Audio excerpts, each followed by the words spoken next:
HeroLoan.com. That's HeroLoan.com. The only way to VA. Hey, this is Tim McKernan for Design Air Heating and Cooling. I am a very happy client. Design Air Heating and Cooling and Seth Goldcamp and his incredible staff, which you can find online at designairservice.com. Just go to the website, click on the Book Now tab, and any issues you may be having with your HVAC system, they will take care of immediately. The customer service, second to none. It's Design Air Heating and Cooling online at designairservice.com. In this crazy economic and real estate world, buying, selling, building, and investing can be beyond confusing. You need agents to steer you in the right direction. Lindsay Jacobs and Susie O'Johnson of Compass Realty Group have been licensed agents collectively for 45 years, consistently ranked among the top agents in all the St. Louis metro area. You want results without the headache? You have to contact Susie and Lindsay at Compass Realty Group. Online at showandsellstl.com and on Instagram at showandsellstl, a proud sponsor of the Leming Open. Deagle Truck Center has been the St. Louis area's go-to medium-duty truck dealer since 1933. Deagle Truck Center is a union shop looking for technicians and bodymen for both their Hazelwood and St. Louis locations, offering the highest rates of pay in the area, plus benefits. An authorized Hino and Isuzu dealer, Deagle's friendly and knowledgeable staff is prepared to make sure you have the best experience. Stop by the Hazelwood location to see their large selection of pre-owned inventory. Visit DeagleTruckCenter.com to learn more. That's DEGEL truckcenter.com. Live from the Michelob Ultra Studios, KPNT FM HD2, Collinsville, St. Louis. This is TMA All Day. Rise and shine, St. Louis. It's the Ryan Kelly Morning After on KPNT FM HD2, Collinsville, St. Louis. At the Morning After STL on YouTube and on TMASTL.com with Tim McKernan, Doug Vaughn, Iggy Strode, The Plowboy, and Action Jackson. 7:06 in St. Louis. You're listening to the Ryan Kelly Morning After, 105.7 HD2 FM, The Potted Plant, TMASTL.com, YouTube.com/TMASTL, and the all-new, but it is not really all that new at this point, Doug, because we're about 9 months in, TMASTL app. We're in the Munganess, St. Louis Acura, Alton Toyota, 7 o'clock hour, Michelob Ultra Studios, Timothy Michael McKernan, Douglas Sullivan Vaughn, the Plowhawk, Action Jackson with you, and Ken Strode has the day off. So, Doug, it'll be us here on the show, and we'll be bringing heat. Well, he was here just a moment ago, and then just as quickly as he came, he disappeared again. Now he's coming back. Okay. We got him. Now he's coming back. We landed him. Right. We were worried about your... Of course we're on. We thought you transferred. It's 7:07. Yes, we're on. Transfer portal? You told me a minute 40. Well, whatever. That's about what you had. All right. Well, I was getting coffee. Oh, for heaven's sakes. Doug, what's the lead? Morning. I don't know. There's so many. God. There's so much news. I don't know. What? Well, it's a Sadie Hawkins. Oh. Well, I'm not over the Mizzou loss quite yet. Is that the lead? Is that the lead? It was brutal. I think it was. That's more than Albert Pujols' home run? It's kind of a toss-up, I guess. Maybe I should do a Gallup poll. I don't think we need a Gallup poll. I'll send a Gallup poll out. I'm just not over the Mizzou game, that's all. Beat anything I've ever seen. I've been watching the college game since Jim Thorpe and the Carlisle Indians ran over Dwight Eisenhower, who was trying to pin his ears back, playing linebacker for West Point. It didn't go that well for Ike, and it didn't go well for us either. We got a chance to win that ball game with the ball at all 15-yard line. What do? We take a knee. I don't ever remember seeing the Galloping Ghost take a knee at the 15-yard line. Red Crane didn't take a knee. Bronco Nagurski was rumbling, bumbling, stumbling. He didn't stop at the 15 and say, that'll do it. Let's wrap it up. But that's what we do here. That's how we play football now. Bring on the kicker, Beavis Butthead. I don't know what his name is. But the sideline reporter reports that this fella hadn't warmed up the whole game. He hadn't taken a practice kick. What's he doing over there? Is he looking up in the stands at Kappa Kappa Gamma Sorority Strange? You ought to be paying attention and warming up. He comes out to attempt a 3-yard field goal and pushes it wide right. It's as though the hand of God himself reached down and swatted that ball to the right of the tuning fork. Had I had any eligibility left, I would have guaranteed I would have put on my square-toed kicking boot and like Luke Rosa waddled out there and put one through the uprights. Luther Burden looked good, though. Luther Burden didn't even get the ball.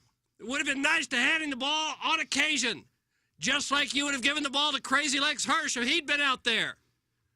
We don't have him anymore.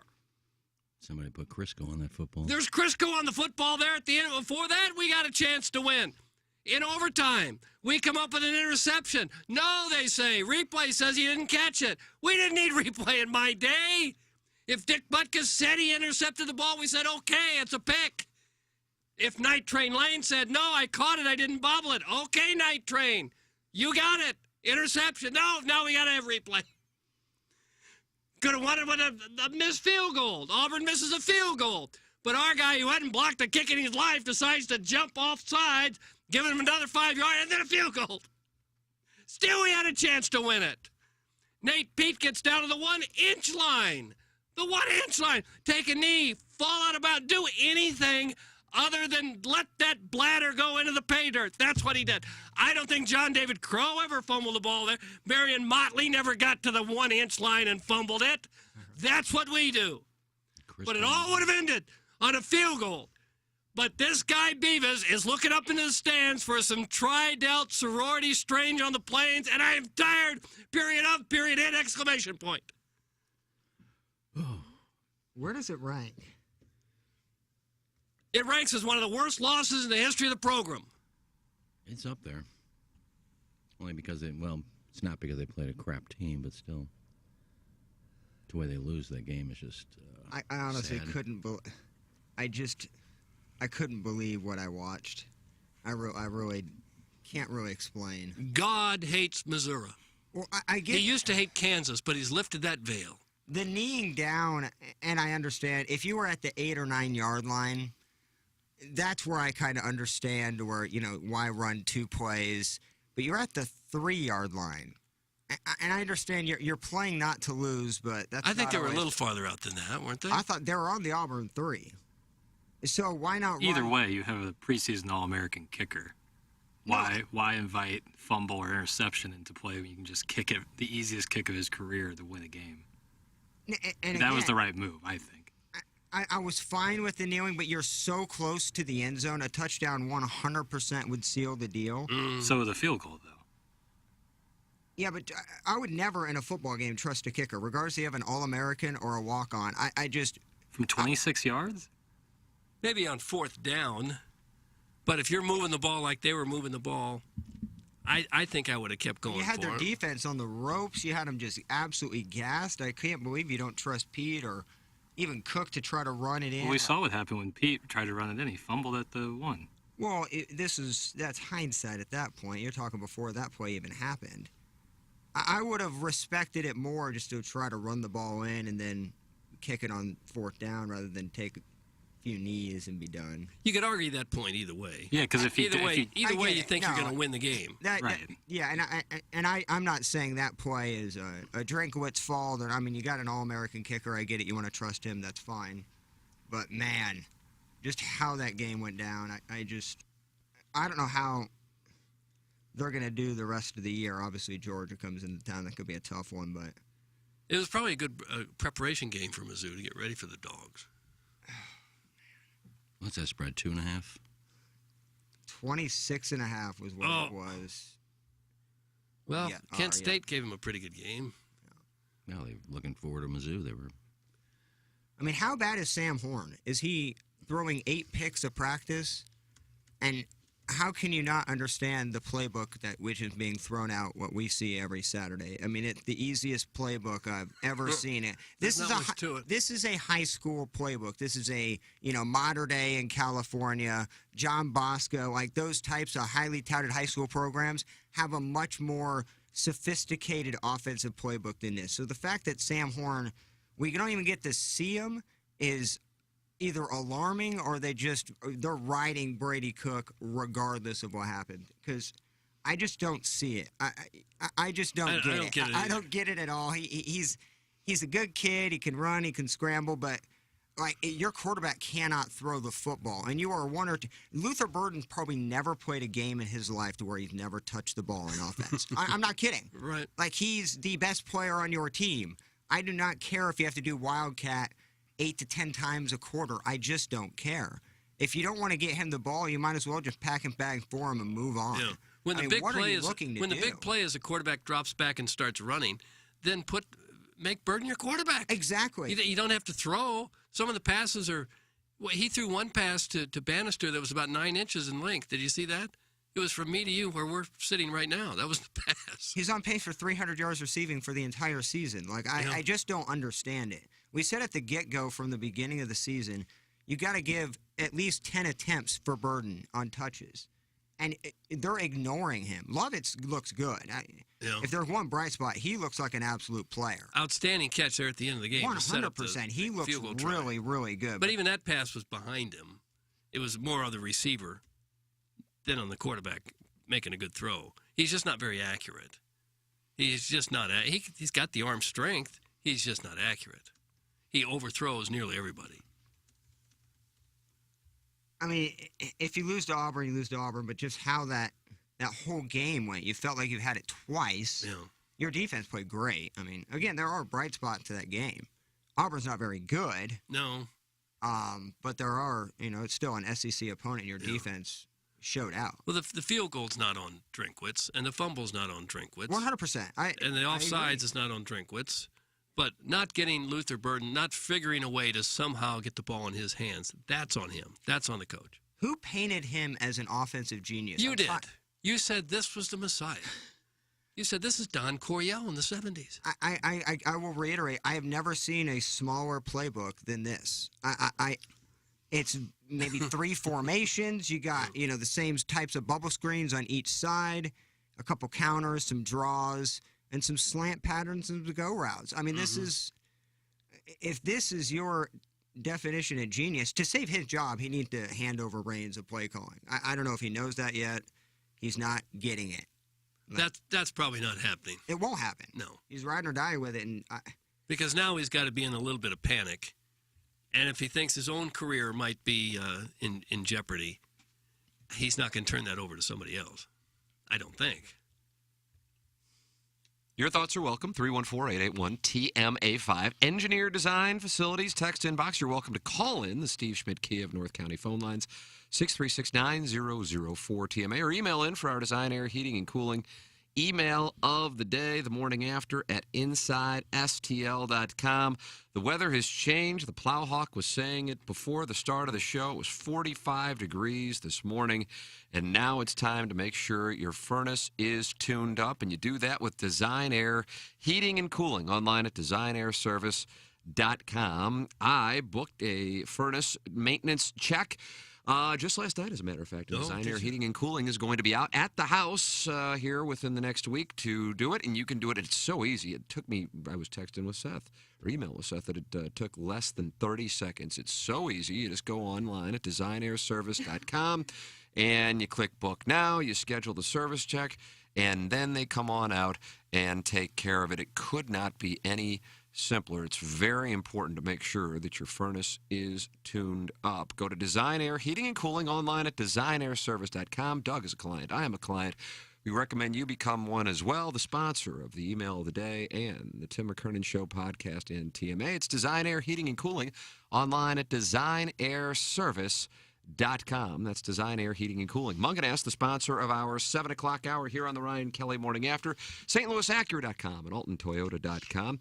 Go ahead and get a new car there. Go ahead and get a pre-owned car there. Get your car serviced there, even if you didn't get it from there. It's Munganess, St. Louis Acura, and Alton Toyota. Go online at StLouisAcura.com and AltonToyota.com and work with the great Jamie Burkhardt, Clayton Patterson, and Peter Munganast. And if you would like a direct connection to them, email me at tmckernan@InsideSTL.com, and I will make the introduction, and you're working with the best. And the best is Munganast, St. Louis Acura. Alton Toyota Munganast is the official automotive dealership of TMA. And James Carlton of the Carlton State Farm Insurance Agency, 314-961-4800, or go online at carltoninsurance.com. James Carlton presents Gabe DeArmond, and he will be with us coming up at 9 o'clock today. The Colonel will be with us coming up at 9 o'clock.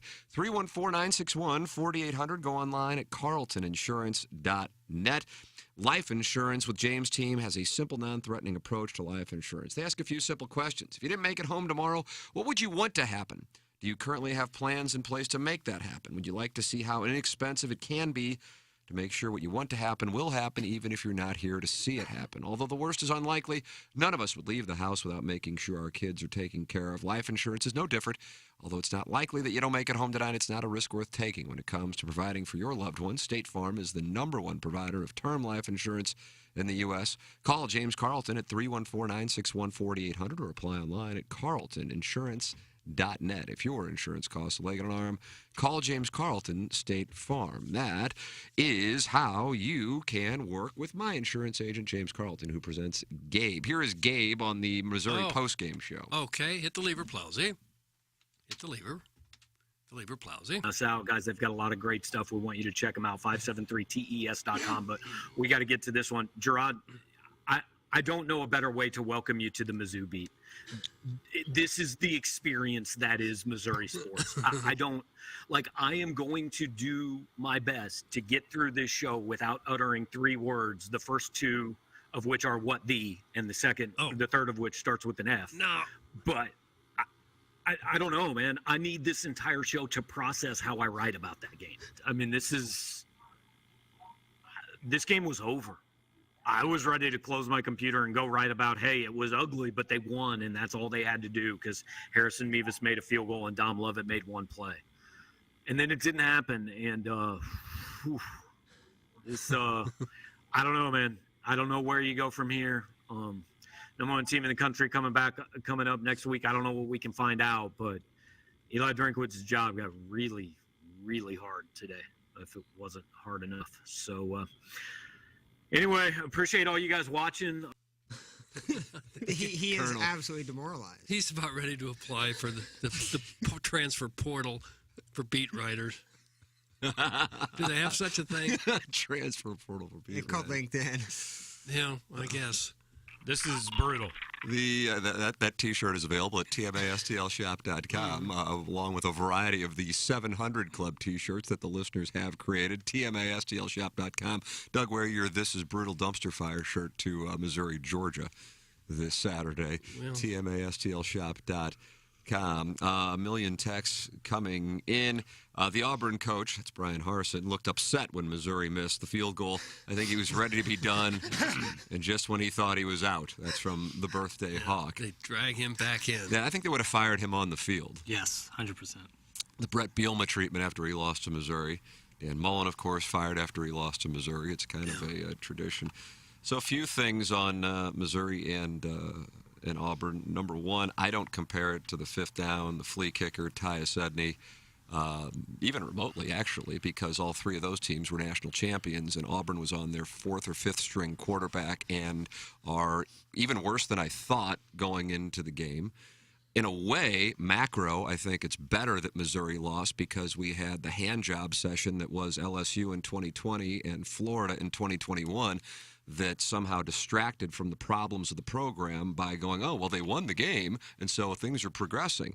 They are a horrible team playing against a somehow even more crappy offense in Auburn. And now some of the spin is, well, Missouri's defense is better. Well, Missouri was able to just crowd the box and stop the run because they knew there was no offensive threat from the passing game against the opposition.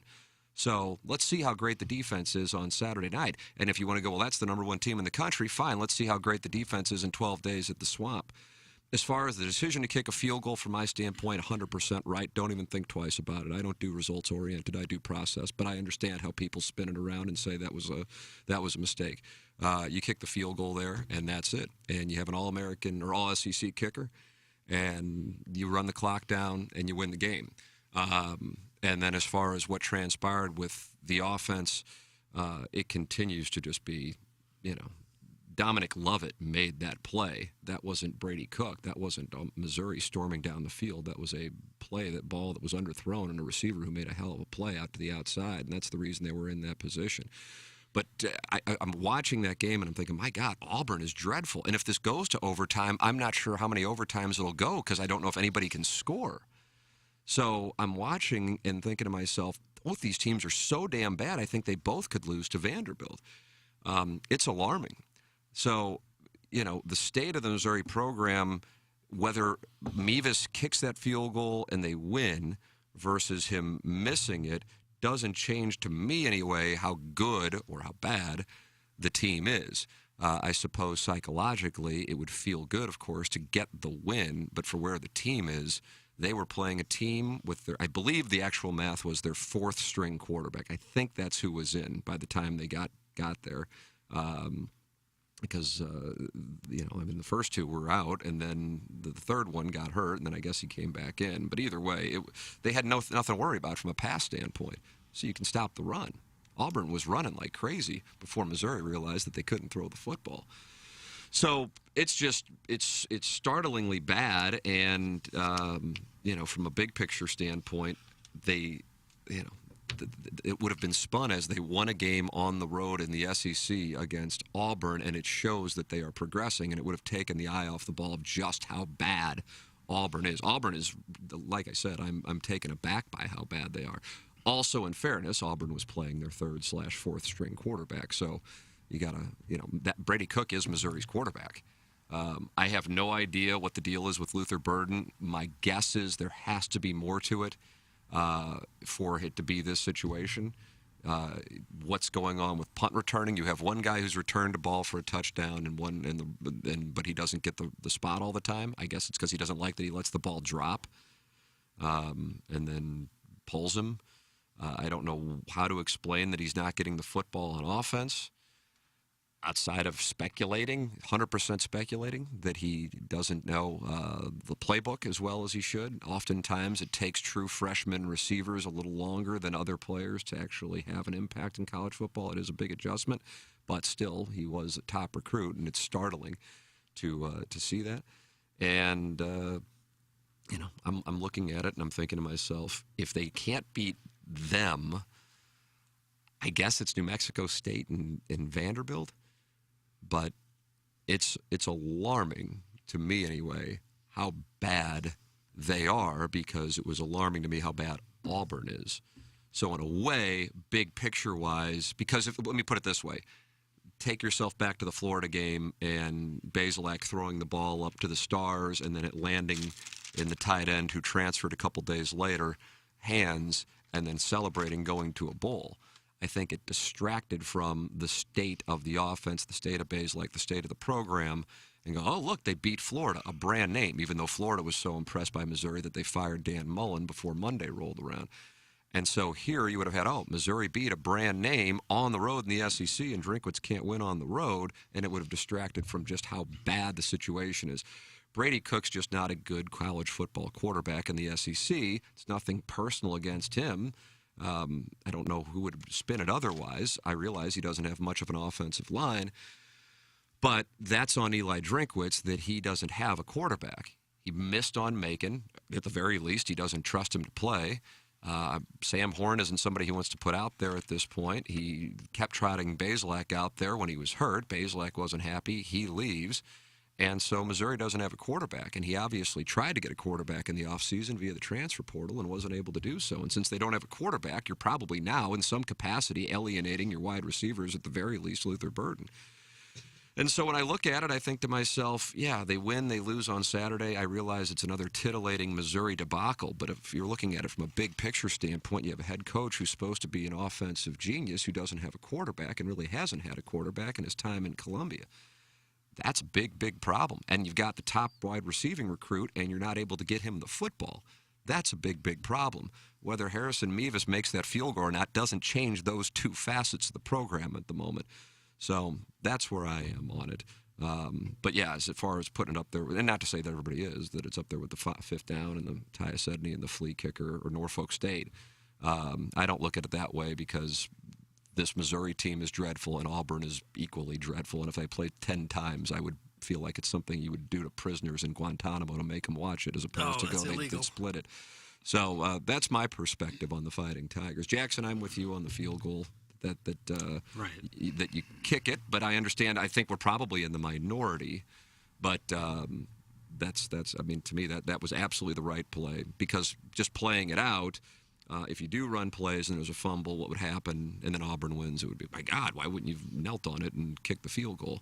So it's results oriented. From my standpoint, it's results oriented, and that comes from a guy who has never been high on Eli Drinkwitz. I looked at him as a salesman with no resume, and I spot guys like that in politics and business left and right, and I spotted it from the get-go with him. But that has not. I'll still stand up for what I think is the right decision. And I thought that was the right decision to kick the field goal. So that's where I am. Mevis has not missed a field goal under 30 yards and only missed 2 under 40. So the odds were in the favor of Mizzou that he was going to hit it. And I wasn't disagreeing with the decision. I said I would have definitely done that at the 7, 8, 9 yard line, for sure. But how close they were, I wouldn't have been disappointed if they tried to sneak in or try to run it in. But I get your field goal kicker is probably your best player on the team, and I hate to say that. True. I mean, we talk about Hecker was the best player on the Rams, and he absolutely was for that 5-year run. If they lose to Vanderbilt, and I don't like the coaching carousel either, Drinkwitz has got to go. You just can't have a guy who you hyped up offensively get nothing out of your offense. And I think the transfer portal is going to hit Missouri more brutal than I just don't see anybody getting on the Drinkwitz ride for a third year, whether it be they've been there 2 years or whether it be Luther Burden looking at a 300-yard receiving season, getting taken out at punt return. Assuming that they lose to Georgia and Florida, and if they lose to Vanderbilt, I would agree with you that he would be fired. I would agree with, assuming then that they lose the rest of the way minus New Mexico State. Again, my premise is I like to see college coaches get a longer amount of time, but what will happen is, and you already have it happening. I mean, this has happened in a matter of 2 weeks. And now the team that seemed like a bad loss after they lost to Tulane went down and won at Oklahoma.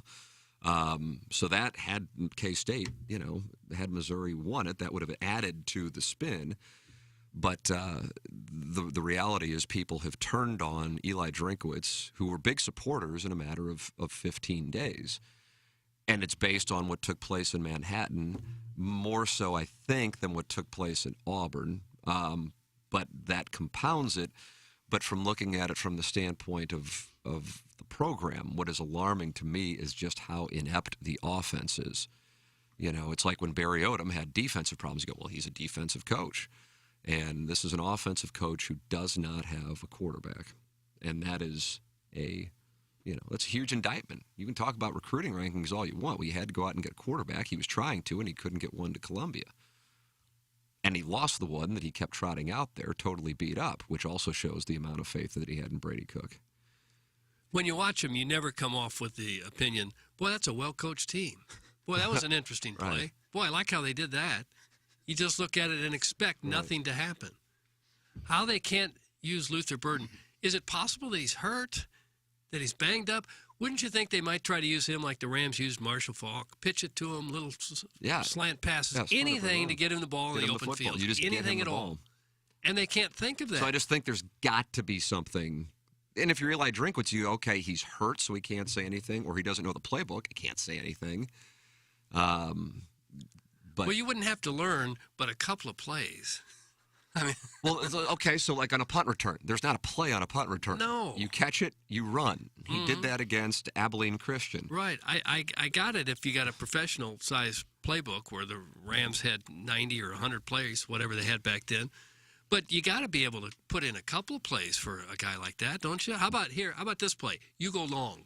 You run as fast as you can. It's called a go route. You go, we'll throw it up to you. Well, you're seeing the offense. The offense, the playbook can't be that difficult. I'm telling you, it's got to be. You saw the offense. There's nothing in there.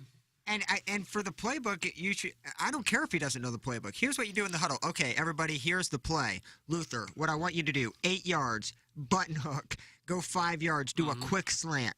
Like it's not like they're doing wheel routes and double crosses and. Hey, Luther, you're going to block for a run on this play. How hard is that? Honestly. I think an old-fashioned button hook is now called a wheel route. I think the name changed from a button hook to a wheel route, where instead of just a button hook, then you go. And it's a wheel, you turn the wheel. Well, Tim's right. I mean, if it is the playbook or it is he's injured, Drinkwitz isn't going to say that. But I haven't read post-game stuff. Has anybody asked that question? Why didn't Burden get the ball today?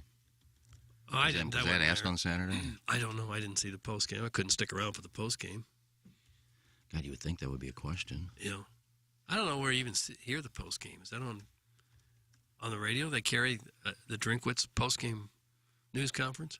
I mean, I get the receiver position going from high school to college offensively is probably one of the more difficult positions. But it's not like he was a 3-star or even a 4-star. He was the best ranked position at his position. He was like the 10th best player in the country. I mean, you look at Amari Cooper, you look at, Julio Jones, you look at these types of guys, you look at A.J. Green. They were the best at their position in the recruiting class. They all had 1,200 yards receiving. Granted, better offensive line, better quarterback. But how hard is it for Brady Cook to throw a slant pattern to Burden or a jet sweep or get Cook to the sideline, put on a headset, and have Burden run like 4 series of a Wildcat quarterback? Yeah.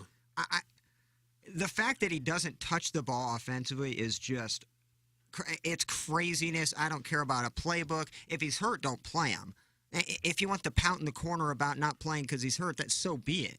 But, like, don't – you're really alienating him if he's hurt and still playing and not getting any touches. Your thoughts on the topic are welcome. 314-881-TMA5. Gabe DeArmond will be with us coming up at 9 o'clock, and he is presented by James Carlton of the Carlton State Farm Insurance Agency.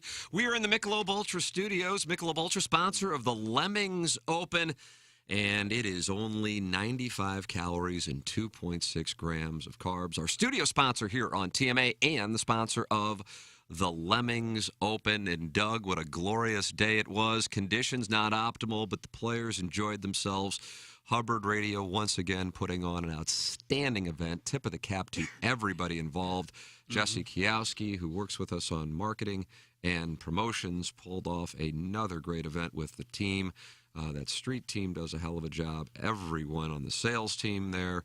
And it was a magical afternoon that culminated with Ken Iggy Strode striking the ball from 40 yards and hitting 9 of 10 onto the green under pressure, immediately handed $250 by Michael Wellington to donate to the Megan Meyer Foundation. Iggy gave Wellington $100 back right away to give to Birdies for Bipolar. Doug, a shocking development is 90% of gamblers thought Iggy would not be able to do it, and yet, alas, under pressure with golf, this guy doesn't have any nerves. Yeah. Well, the buzz in the gallery where I was that he's sandbagging his handicap. Ah! He said he claimed to be a 20 handicap, and they thought, well, maybe he's a 15. So if you get a yard for every point on the handicap that he's sandbagging, that would be, he'd lose 5 yards on his shot. And there was a couple shots that missed or that made it by less than 5 yards. So I guess he really wouldn't have succeeded. But that was just a buzz. That's how that works? Yeah. Oh, I wasn't aware of that's how the handicap works. Yeah. Well, they say what they want. I don't care. Then after I did it, they started changing their tune. Oh, look at the size of that green. He's playing it to the pin. It wasn't 40 to the... Nice. Just different. Handicap, Yeah. Fact of the matter is that there was some nerves involved after my third shot came up short, and I had to go 7 for 7. 7 for 7 from that point forward. Well, it just barely came up short. You almost went 10 for 10. Yeah, but I almost went 7 for 10, too. That 8th shot. Doug, pull up the 8th shot. I don't have it here. It's behind you on the projector. Barely rolled on the front. And it was my 5th or 6th shot 10. Then I pulled a little left and hit the rough. And it hit the rough, but then it trundled back on. Yeah, well, I know that green goes to the right, so I had some room over there. Yeah, I mean, I flushed every one. There wasn't the only way I wasn't going to do it is if I chunked one. I wasn't going to skull one. I wasn't going to shank one. Skull F me. I just couldn't chunk it, and I didn't. I hit everything pretty pure. Did you use the 58? 54. 54? Okay. You didn't do the bump and run. Obviously, with it wet, probably wouldn't have been a very good idea. No, but I mean, it was a 40-yard shot. I mean, in fairness to me, the greenskeeper was the greenskeeper was going to put the flag in the back, which means I would have 40 to the flag would have been me dropping 10 yards in front of the green. And I said, no, that's not the spirit of what we're doing. No, it sure wasn't. Doug, that's an honorable gentleman you're looking at. So I said, put it in the middle of the green, and that's what most people look at, the middle of the green. So then it really became a 30-yard chip.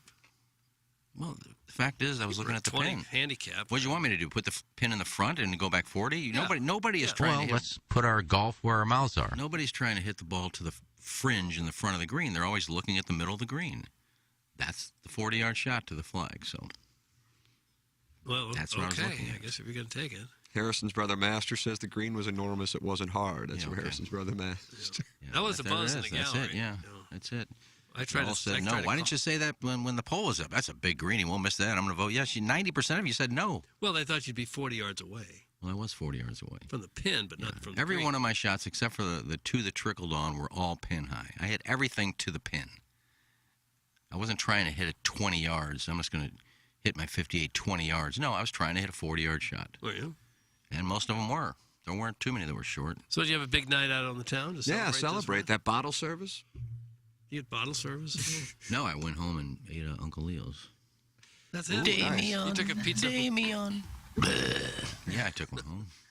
There were A about, whole pizza? there were about 30 left. I took one home. There were 30 left? Well, there were 30 boxes. Oh, there were 30 cheese pizza. That is true. Oh, Or, and maybe veggie. yeah. I took I- yeah. I was getting ready to leave, and Jesse goes, "Do you want to take any pizza? There's a bunch left." And I go, "Oh, yeah," because I'm about to run. I was going to go to the South Side. JJ Twiggs, our Friday Oh, Night sure. Pizza Night partner. I'm like, but it was 5:30 or 5:45 at that point, and I'm like, it'll be easier to get the food home for the kids if I just take this. And I went to the pepperoni and the sausage, and for whatever, there were boxes, but people had just taken a couple of pizzas or pieces out of the pizza, even if it was like 3 or 4 boxes deep. Oh, jeez. It was an odd thing, and so yeah, that didn't quite work out. Yeah, So there was none of the sausage and pepperoni, at least a full pizza. I could have taken some home to the family with some pickings. Scraps.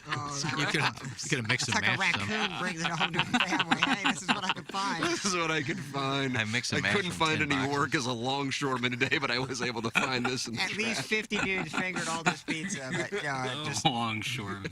No, I did find a pepperoni that hadn't been touched. if you Wow, wanted, that was a nice score on your part. I decided to do some digging, but I found it. And if anybody found Guys, the Fats hate veggie pizzas. Thanks. Yes, That's from they do. Danny Taylor. oh yeah, they don't eat. Yeah, that's rabbit food.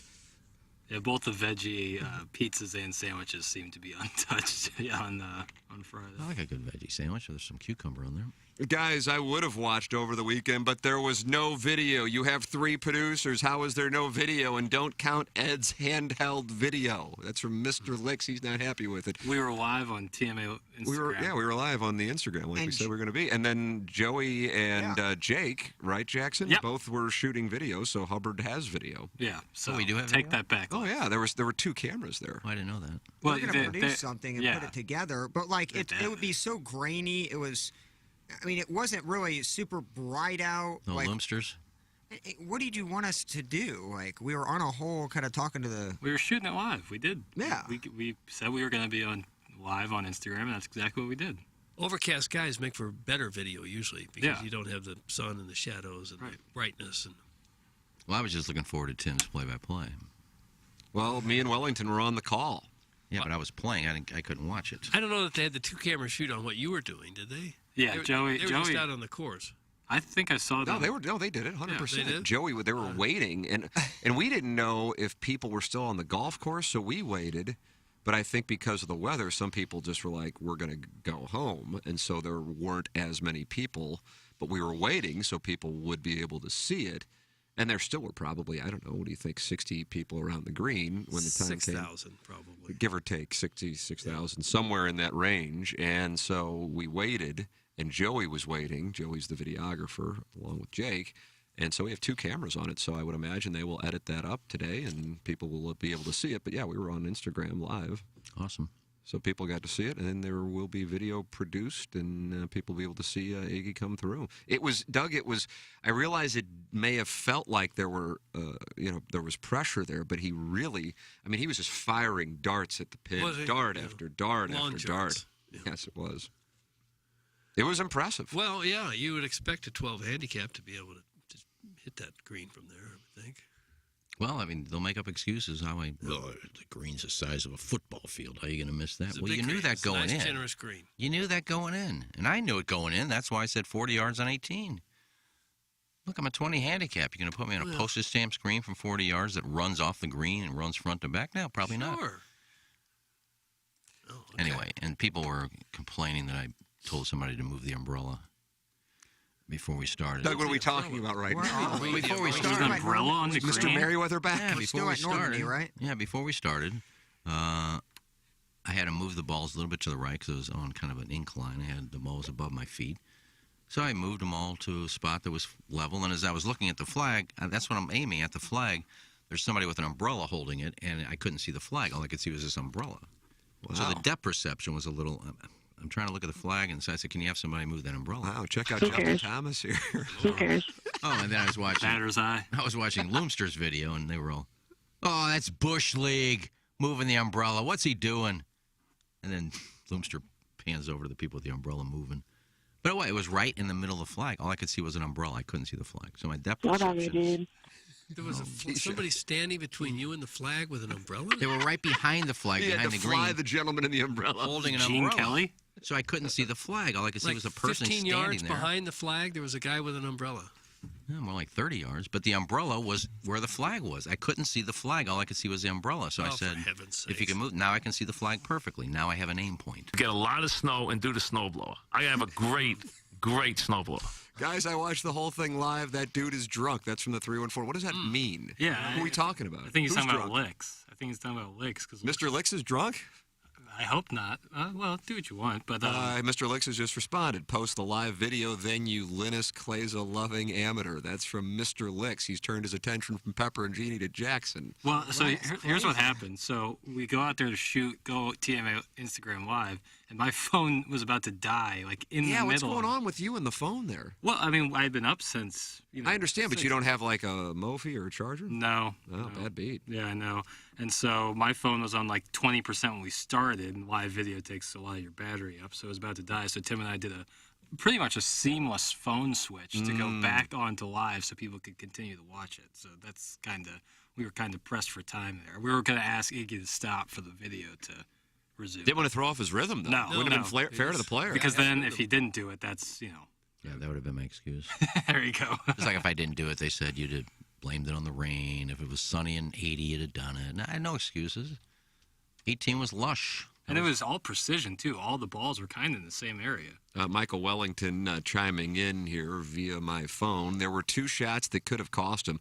The one that he pulled left at the fringe, kicked to the right onto the green, and another that landed short but bounced forward. The golf gods were with him. That's from Michael Wellington. Yeah, they sure were. Well, it happens when you're like a 10 handicap. Yeah, You get those breaks. The other side, the first one almost went in. Well, not that If you great. remember correctly. Yeah, it went right by the hole. 7 But it feet. went right by the hole. The other ones were pin high, little past pin high. I mean, look, I had probably another 20 yards behind the green if I wanted to, so I could have tried to hit 60-yard shots. But I knew I had to hit it 40 to the pin. That's all I was looking at. So you can say what you want, and I sucked out, I got lucked, whatever. I didn't thin any, I didn't chunk any, which is what I tend to do. I mean, Tim and Jackson and Plowsy and even Doug have seen me play enough golf that they see, 10-yard chip chunk. I did see that Belle Reeve. Yeah, There was a chunk that went into the water, unfortunately. Yeah, I mean, on a chip. I do that quite often. That's why I'm a 20 handicap. So I'm proud of myself to be able to hit 9 out of 10 from 40 without chunking one or... You celebrated quite a bit there afterwards. Yeah, Doug, it was like a tiger fist pump a couple of times. Yeah, I couldn't Wait till see Joey's video is posted. Like Jordan after he hit over Elo. I'm looking forward to that because Loomsters, I couldn't see anything. He was about... I guess he doesn't have a zoom on his camera. And you're telling me after that moment you did not go to the cigar bar at the Ritz Hotel and celebrate a little bit? No, I went back to the pavilion and saw that somebody took my dozen Pro V1s. I wasn't happy about that. So there was another theft? Well, I had some Pro V1s that I never hit when I play because they're too good of balls. But for this, I was going to break out 10 Pro V1s, and I had them on the picnic table along with, everything else I was going to bring out. And then Wellington said, no, I got 10 nice balls for you. So I left them there, and I came back, and they were gone. Darn these walruses. Oh, wow, they Darn swiped 'em. it? Oh, somebody walked out with 12 How about Pro V1s. that? Dude, one of the funniest things that happened was right before, it was right after the show, kind of that, that grace period from the show to the start of the tournament. Iggy, hit a ball from, first tee sideways to, the 18th green. Remember this? And he just, lasered it. So it went across the street and, hit on the curb and landed, right in somebody's, front yard by their sidewalk. As me and Iggy were going to cross to go get it, this homeless lady was walking by and picks it up and puts it in her pocket. A homeless gal. It was a homeless lady. Just picked up this Pro V1, just brand new Pro V1, put it in her pocket, and just kept walking. How do you know she was homeless and not lived right in that area? I mean, she looked a little rough, but maybe she forgot to shower. But yeah, I picked that thing up and just kept walking right in front of me. Excuse me, ma'am, a little help? Just kept walking. So anyway, So you didn't get your ball back. Maybe somebody stole them. Maybe somebody picked them up and put them somewhere. Maybe this homeless gal came and took your Pro V1. What's great is they're very limited. So, if you're hitting one of those balls with the TMA logo, there's not few, and there's not many of them out there. I don't know if these are the logos or not. Okay. All I know is I had my potbelly roast beef sandwich right there, and then I had the balls underneath that. They steal your sandwich? No, the sandwich was there, but the balls were gone. So Oh. somebody picked up the sandwich and got the balls. But anyway, if you took them by mistake, let me know. And if you No, didn't, they well, didn't. They didn't take it by enjoy them. mistake. Enjoy them. That's fine. But thanks to Michael Wellington for doing that. Thanks to, I don't know who has donated yet. I know I got somebody who sent me a screenshot of them donating 100. But they're real names. I don't know the real names of the people who text in. I don't know what Mr. Lix's real name is. I don't know what Danny Trejo's real name is. There was somebody, wasn't it that Mornington that said $250 if you do it and $100 to you if you do it? Yes, I think it might have been Neil Sida. I didn't see that. Uh-oh. But then again, you're on your own. I don't get those unless you post a, because Megan Meyer, once you do that, will send you a thank you, and you can screenshot that. Unless you do that, I mean, you're on your own. I trust everybody to do it. I won't see whether you do it or not. And for the person that said $250 to the foundation, $100 to me, just make it $350 to the foundation. But I'm not going to check on you. Just, I trust you. If you say you're going to do it, you'll do it. Let's see what we got here. A serious accusation coming in. Very unfortunate, Doug. What? Yeah, with regards to Iggy being a sandbagger. He posts his score and includes quadruples and triple bogeys that artificially inflate his handicap. That's from the 314. But those you actually can't. You post your score and then the handicap app adjusts it for the number. So, for example, if I enter a triple bogey in, it will net the score to because I can't take more than a double for my handicap. Now I can have a 30 on a hole with my gross, but it caps you at certain handicap levels. And so I think you can take quadruples. Who sent that in, by the way? It just says 314. Okay. Well, I don't know. He sent it in multiple times. Yeah, well, I don't know how you know that because I just post my score. I don't post hole by hole. Oh, so I don't know how you would know that I post triple bogeys and quadruple bogeys. I've never posted more than a 9 or an 8. I've never posted a 9 or a 10 on my score. Only at Belle Reve because we had to for over-under sake. Wasn't that? I mean, I don't even know if you got a 9 or a 10. But again, there's a difference between entering a score on a scorecard and then what the actual United States Golf Association index will accept. So I could enter a 10 on a hole. Let's say it's a par 4, but it's only going to show up as a double, a 6, for my handicap, because you can't take it's for a single-digit player or to a certain level. And then a scratch player, I'm sure maybe you can't even take more than a bogey. I don't know how it works. I haven't gotten there yet. But as far as Iggy is an 18 handicap, he can, I'm sure at the very least, triple bogeys, if not quads. Yeah, I mean, And I've played with Iggy 100 times. He's not a sandbagger. And I've never put a quad on my score. If I have a par 5 and I put down an 8, the most I'm going to take is an 8. But I never post hole by hole, so I don't know how you know that's what I post. So Iggy, you're not supposed to post a score from a scramble. It's from Mr. Lick. I haven't posted a score from a scramble. That'd be bizarre. I don't think I like the rule. I don't think I 8 like the under. rule where you can't post the score that you really Well, really only hit. at a certain handicap. You can, you like- do, and then the app adjusts the score. I know, but I don't like it. Oh, okay. I think whatever score you hit, that's the score that ought to go in. That's your true handicap. And I also think the app is realizing that, a 6 or 5 handicap isn't going to get an 8 or a 9 in a hole. However, Sure an they 18 are. to 20 handicap more than likely would get a few of those. There's some very good players who have blow-up holes. Those should count. Yeah, but that shouldn't count overall in the grand scheme of things to be able to blow up hole every once a month, just one hole. Well, That then kinda- it wouldn't affect you very much, but it ought to be figured into the equation. I disagree. Well, if you've played with me, you know what my handicap is. You see the way I play. If you've never played It's with about a me and want to 13. talk about my handicap, well, it's 14. stupid because you never see me play. The gin wouldn't know what holes are triples and quads if you just enter in total score as opposed to hole by hole. I know So that. it may be true that he's sandbagging. You're correct on the first part. That is, if you only enter total score and not hole by hole, that is correct. But I am telling you, as having played with Iggy, there's not a shred of me that thinks he's a sandbagger. I agree. What would I It's just not sandbag even- for? The Fan Page Club Championship? No one knows, so why are you doing it? Well, I don't sandbag. I'd love to go out and shoot an 87, 88. You've done that. Well, I have, but I've also shot 101, 96, 95. That's basically what I usually shoot. And when he chunks him in the fairway, he doesn't have a smile on his face. Going, No. Did it. Gonna get my handicap Shot up. my 97. When he hit a drive that hit a trunk of a tree flush and went onto the green on the previous hole, he was not Yeah, jumping I'm for joy. Not sandbagging. I think more people want their handicap low, not high, just as a It matter depe- of pride. yeah, but it depends on if. if you're looking to make money, then it's the other way around. Yeah, if you play in a lot of, member tournaments and you play a lot of Nassau games, yeah, but I don't.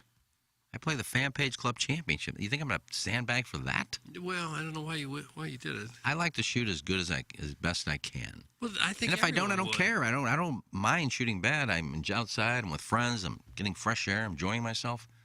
I don't care what I shoot. I like to shoot good, but I don't care. Everyone cares what they shoot. I don't. That's why I you're really out there don't. playing to shoot well. Well, No one goes out there thinking, "Gee, I hope I play bad so my handicap goes higher." No, I It's try to crazy play well, thinking. but if I don't care. I'm not going to, God, I can't believe I shot 98. I don't care. Nice, Ned Reynolds. Good for Bootface. Way to stick it to these fat walleye whose lives revolve around what Iggy says and does. You do you, Bacon Face. Oh. Look, that's from the Big Butch. What a wonderful, don't know. what a wonderful, Slammed him there at the end. Is she a gym teacher? a wonderful sentiment. You can text in your messages of support and congratulations 314-881-TMA5. Engineer Design Facilities sponsor the text inbox. EDF can handle all of your company's security and surveillance needs, from surveillance cameras to access card readers to facial recognition software and everything in between. Just check them out online at edf-rg.com. And if you're interested, email them, fire@edf-rg.com. They'll have a technician come out and provide a free evaluation of your system. EDF is Missouri and Illinois preferred full-service vendor for licensed and certified professional servicing, monitoring, and testing for fire alarm services and systems, fire suppression systems, fire alarm system monitoring services. EDF, Engineer Design Facility, sponsor of the text inbox on the Ryan Kelly Morning After. It is 7:57 in St. Louis, and Doug, we have done 50-plus minutes of radio in St. Louis and didn't even talk about the Cardinals or the fact that Albert Pujols hit his 700th home run, and that may speak to the way that everything played out on Friday night. Coming up on the other side of the break, we will discuss it. That is next on the Ryan Kelly Morning After in our Appliance Discounters 8 o'clock hour from the Michelob Ultra Studios. Live from the Michelob Ultra Studios, KPNT-FM HD2, Collinsville, St. Louis. This is TMA All Day. Hey, this is Tim McKernan for Design Air Heating and Cooling. I am a very happy client. Design Air Heating and Cooling and Seth Goldcamp and his incredible staff, which you can find online at designairservice.com. Just go to the website, click on the Book Now tab, and any issues you may be having with your HVAC system, they will take care of immediately. The customer service, second to none. It's Design Air Heating and Cooling online at designairservice.com. Hey, it's Jackson for Rosalita's. TMA listeners know that Rosalita's Cantina has the best patio and the best Tex-Mex in town. From tableside guac to piled high nachos, the amazing menu at Rosalita's is full of classic Mexican dishes. Plus, it's always time for a margarita, and Rosalita's has the most delicious house and specialty margs in town. Enjoy happy hour specials Monday through Friday from 3 to 7, and let Rosalita's cater your next event. Check out rosalitascantina.com or visit the downtown or DePere location today. Time to get your fiesta on at Rosalita's. Doug Vaughn here, along with the home loan expert, Ryan Kelly. Ryan, I know you have been a longtime supporter of the military and trying to make things easier for them and more affordable for them to buy a new home. How's that going? It's going really well. You know, I grew up in a family full of military. You know, my father, his brothers, I can keep going, but a lot of military in my family. I unfortunately did not serve. In my early 20s, I was doing other things, selling homes and getting into the mortgage industry. But then we sat back about 10 years ago and I said, what can we do to really help our brave service members and their family, our retired veterans, active service? What can we do? We can make the VA loan a lot better because the VA loan is one of the best benefits of being in the military. But the problem is nobody good was doing them. No one really cared about them. These banks were taking months to close them. We've changed the game on that. In fact, we close VA loans in 21 days or less. I personally pay for your appraisal and we can help you with all the VA paperwork. If you're VA eligible, let's talk about a refinance. Got questions about the VA loan? Ready to get pre-approved? Visit HeroLoan.com. That's HeroLoan.com, the only way to VA. Biggie's Restaurant and Bar has been a staple of the community for over 30 years and is serving your favorites like the steak sandwich, waffle fries, and so much more. It's not just the food that's rocking. With a full bar and patio, Biggie's is the perfect spot for lunch, dinner, and a little laughter. Biggie's original hours are back. Open 11 a.m. till midnight, Wednesday, Thursday, and Sunday. And 11 a.m. till 1 a.m. on Friday and Saturday. Check out the full menu at biggiesrestaurant.com and stop in today. Okay. Hot takes. Yeah.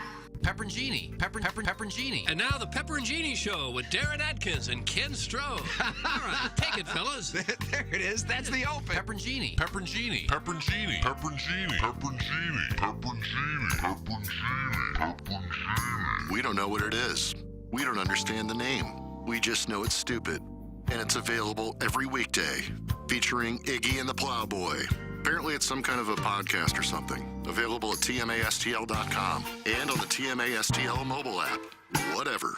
Deagle Truck Center has been the St. Louis area's go-to medium-duty truck dealer since 1933. Deagle Truck Center is a union shop looking for technicians and bodymen for both their Hazelwood and St. Louis locations, offering the highest rates of pay in the area, plus benefits. An authorized Hino and Isuzu dealer, Deagle's friendly and knowledgeable staff is prepared to make sure you have the best experience. Stop by the Hazelwood location to see their large selection of pre-owned inventory. Visit DeagleTruckCenter.com to learn more. That's DEGEL truckcenter.com. In this crazy economic and real estate world, buying, selling, building, and investing can be beyond confusing. You need agents to steer you in the right direction. Lindsay Jacobs and Susie Johnson of Compass Realty Group have been licensed agents collectively for 45 years, consistently ranked among the top agents in all the St. Louis metro area. You want results without the headache? You have to contact Susie and Lindsay at Compass Realty Group. Online at showandsellstl.com and on Instagram at showandsellstl, a proud sponsor of the Leming Open. This is Tim McKernan. I'd like to tell you about a company I started just a couple of years ago and I still own. And it's called Sound Story. It's essentially a 1-hour interview that we do either in person or via Zoom with mothers, fathers, grandmothers, grandfathers. They come in and they tell their stories, education, growing up, and of course, family stories, the wisdom that they can share with their loved ones for generations to come. It's an audio heirloom. It's Sound Story. To learn more, go to mysoundstory.com. I mean, what the hell is going on? The Ryan Kelly Morning After. KPN-TFM, HD2. Collinsville, St. Louis.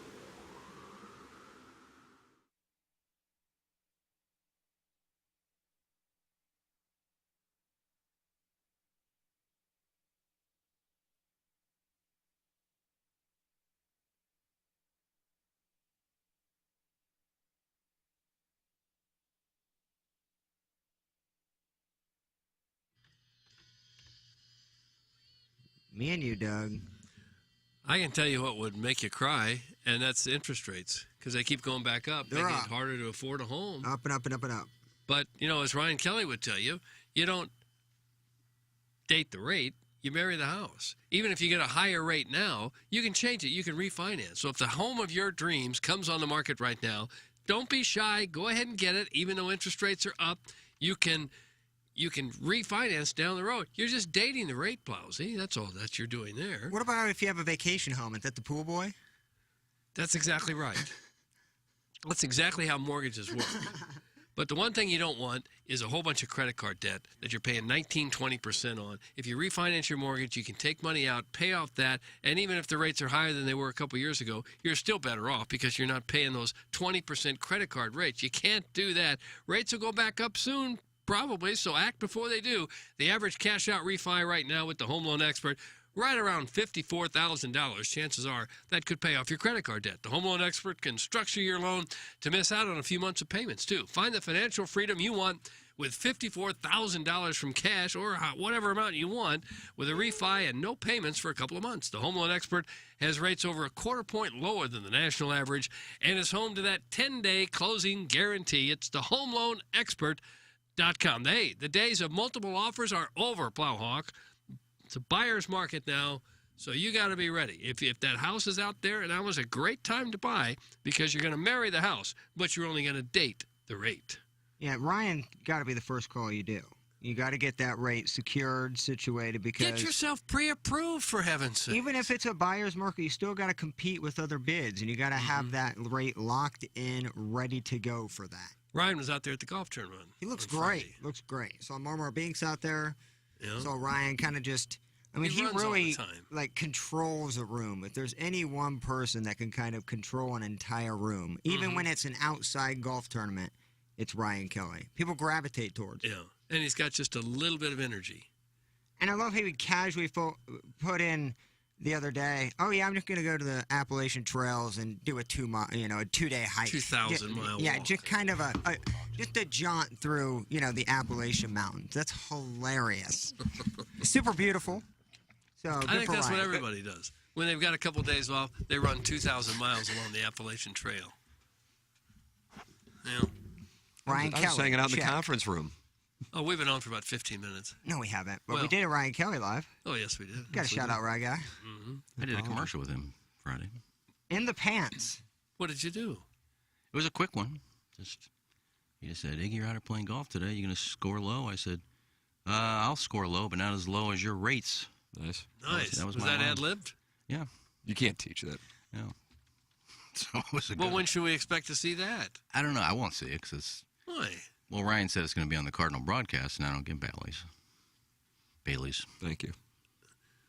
Well, that means you didn't miss the Albert Pujols home run. That's correct. You were able to watch it on Apple TV. I don't have an Apple either. Doug, were you watching it live on... I was watching it on my phone in bed. Wow. That's the only place I could get it. We were in 90? Well, if anything at all. that's Black what it was. Velvet 90. I've seen it. Did you see 99 too? 699. Same way on the phone. But I mean, did you see that? Yeah. Okay. I thought most people just wait till they got 699 and then watch 700. Well, the whole thing was, I mean, the Plowboy, I think you were saying this when we went to commercial break about how anticlimactic it was. It kind of was. Unfortunately, it sucks because it's only happened 3 other times, I'm sorry, in the history of the game with Bonds, Aaron, and Ruth. But for something that we have been talking about, really not all summer because this just started after the All-Star break, but for 2+ months, relative to what it could have been, I'm dead serious. I would imagine all of us on the show, and probably some of the listeners as well, I know a lot of people here at Hubbard, because Hubbard had Point Fest and the Casey Car Show in addition to our thing. We did, the TMA Live and then another show in the morning, and then in the golf tournament, I was just dead by Friday night, and I was surprised I was still up when the game was on. And I didn't realize he was hitting like second, I think, in the lineup on Friday night, if I'm not mistaken. I think that's right, yeah. So I'm like, I've missed his first inning at bat, but the game moved decently quickly. And so I saw his second at bat, and, I mean, he just hammered that fastball from Andrew Haney. And at that point, I'm like, well, I guess I'll stick around to see if he gets to 700. And I think he hit it at around 10:30 on Friday night, St. Louis time, because that was John Rooney's call, giving the time. And it was relative to what the buildup would have been had he just been on 699, relative to the buildup if it would have been in St. Louis for it to be on a Friday night at 10:30 on Apple TV was about as anticlimactic a set of circumstances as it could be, which is unfortunate. I don't know if you could say it's anybody's fault. I don't know really if there's any fault involved, but I know there are a number of people who are disappointed that it went down that way. Did you see it as such, Doug, relatively speaking? Oh, yeah, it couldn't have been any worse. The fact that it was on Apple TV was horrible for most fans. Happened on the West Coast late at night. It couldn't have been any worse. It's still a glorious moment. And a few years down the road, we won't remember what time of day it happened, but just that it happened. Doug, how about this text? Tervis Parrish, who is one of, if Tucker Carlson is Mr. Licks, I would say Tervis Parrish is Rachel Maddow. But there might be some support here now for Mr. Licks. Tervis Parrish writes, I am so happy that so many of the olds were not able to see it. Everyone over 60 needs to get with the times and start contributing to society. Oh. Lot of dead weight. That's from Tervis Parrish. Bastard. It wasn't the Apple TV or the late. To me, it was simply selfish of not hearing Danny Mac at home on like a Wednesday night get to make that call.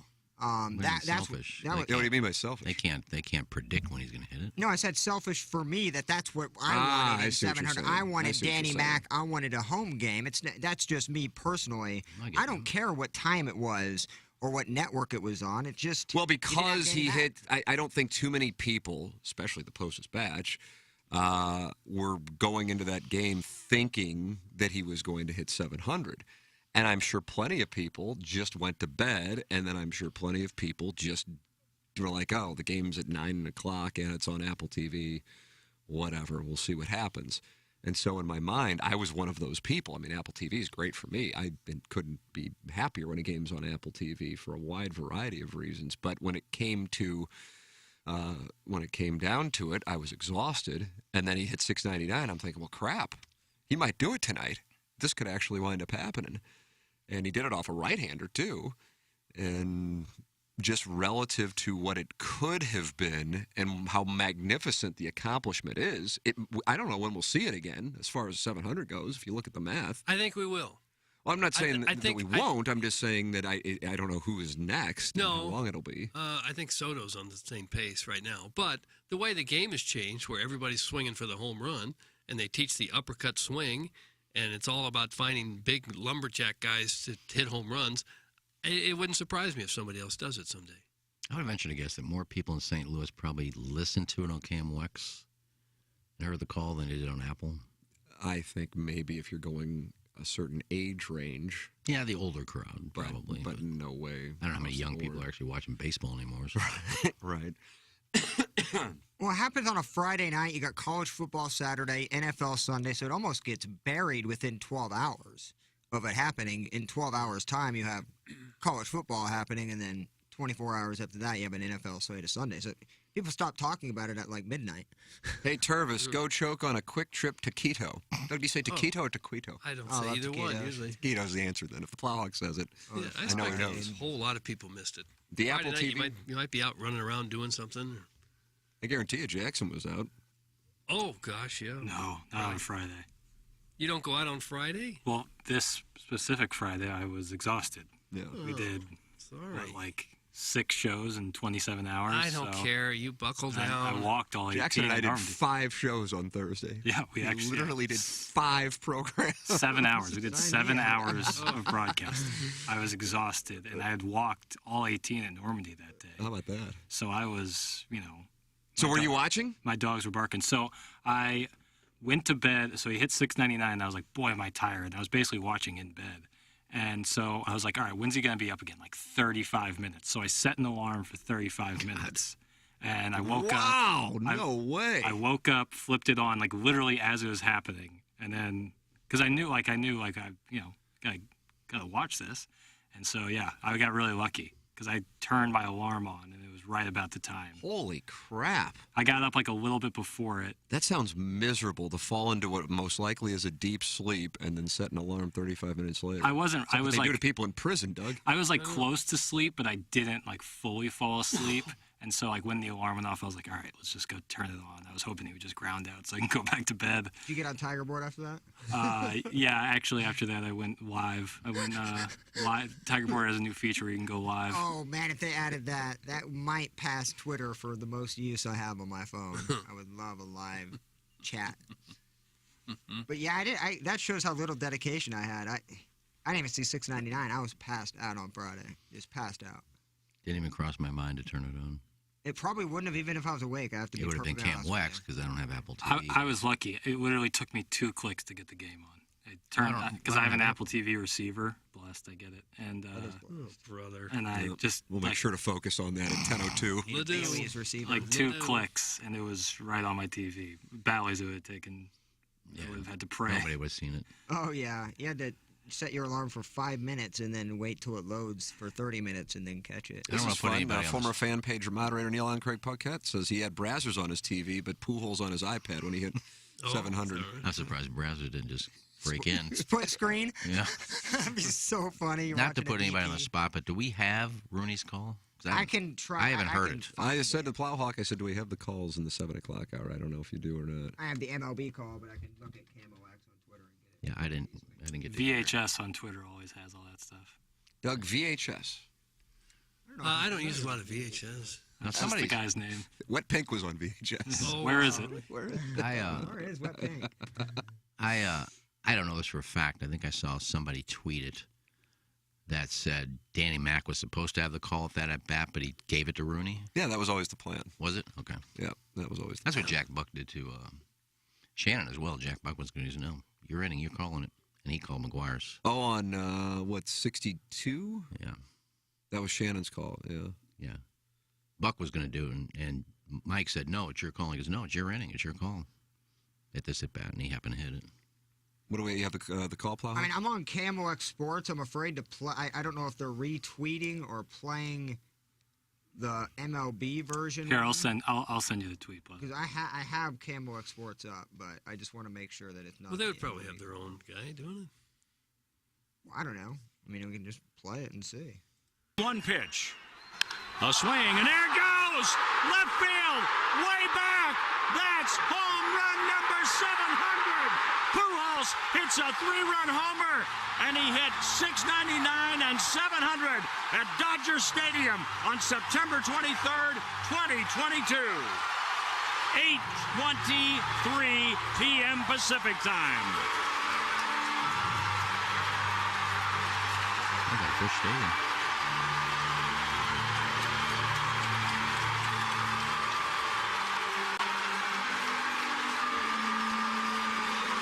Every Cardinal is out of the dugout congratulating Albert Pujols.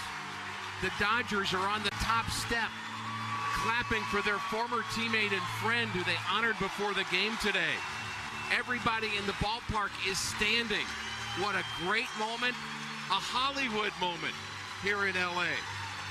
And Albert has been writing Hollywood moments all summer long, and you can add this one to the list, 700 home runs for the great Albert Pujols. A team meeting in front of the Cardinal dugout. Hugs all over the place for Albert Pujols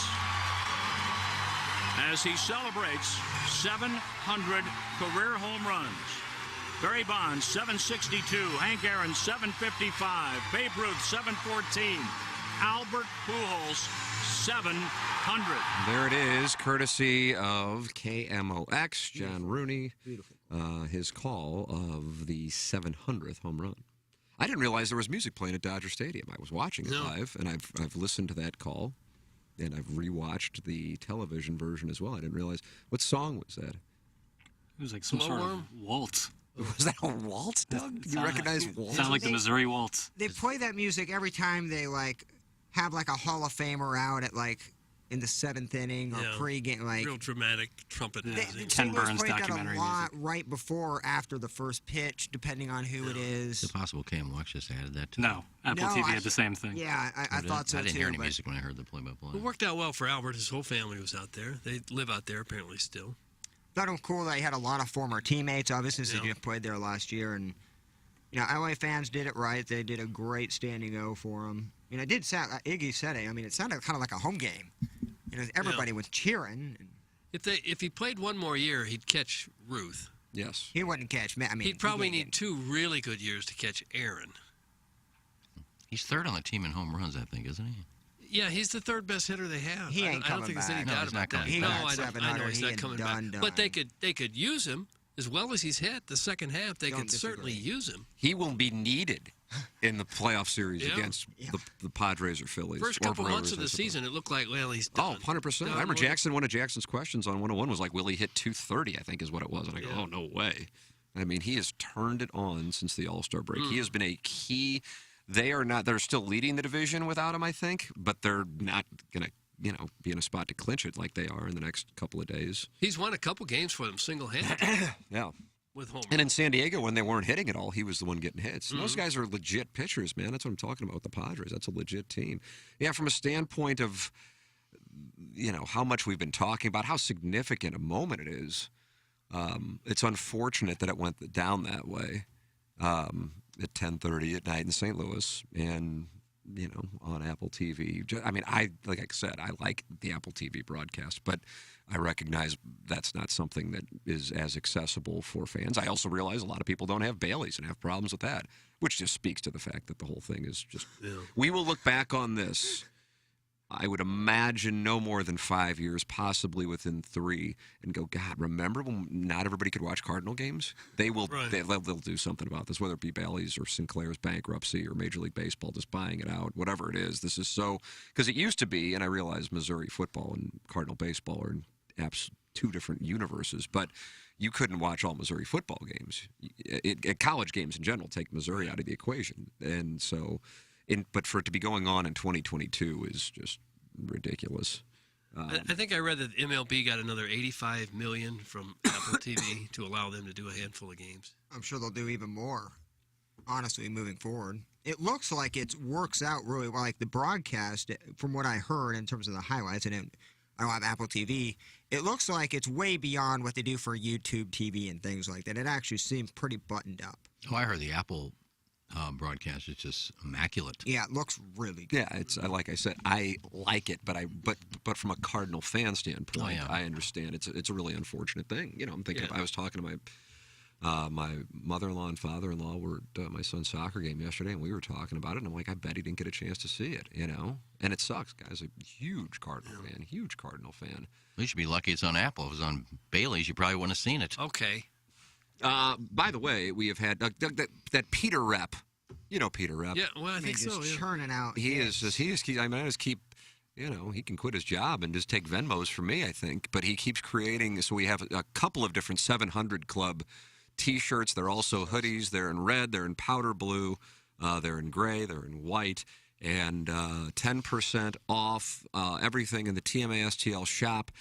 For Pujols hitting 700 and the listeners continuing to create. And if you create a design, an actual design, don't just send me, hey, wouldn't this look cool? You create the design, and then we use it. You get $100 as we purchase the rights to use it. So now these are up at tmastlshop.com, and both are really outstanding. So tip of the cap to the listeners who continue to create, and good for you. You're getting money.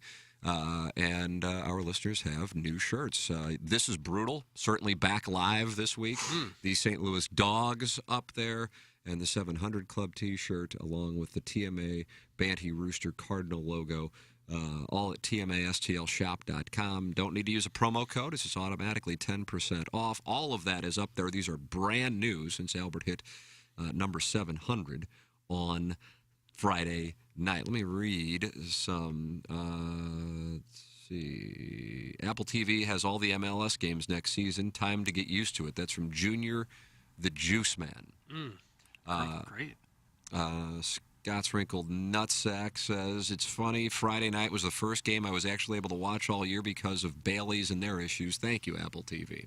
Yeah, I was going to say, you had Apple, you had to see it. If you had Bailey's, there's a chance you wouldn't have seen it anyway.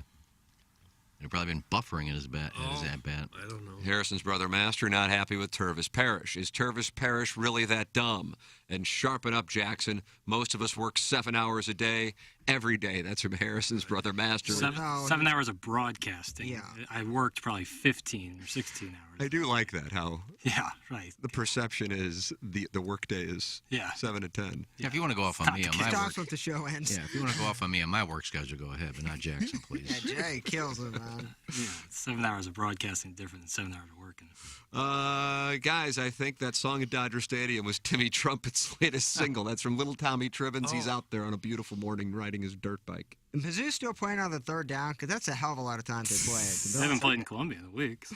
I don't know if we'll find out on Saturday night, to be I'll be honest there. with you. I'll be there. Well, I understand, but I'm just not sure we'll see a third down for Georgia. Oh, no shot. It was very on brand for TMA that Pujols was batting left-handed in the 700 shirt. That's from America in the Central West End. Well, I know, Vianney, it's tough to specify right and left, but that actually is a right-handed swing. The olds don't watch football, so the Apple TV rights won't bug them. That's from Danny Tanner. What about bat being in wrong hand? What does that mean? His bat was in the wrong hand? On the shirt? I don't see it at all. I don't know. I didn't know if there was something on the broadcast that I missed.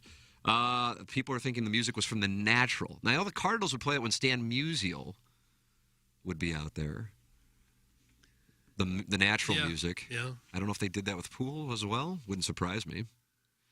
It's one. Do you think he gets a statue outside of Busch Stadium, Doug? Yeah. Oh, you have to. As big as Stan the Man? Possibly. Yeah, that's the one I'm talking, not the smaller ones that are off to the north. Possibly. I think there's an argument out there who is the better player now, Pujols or Musial.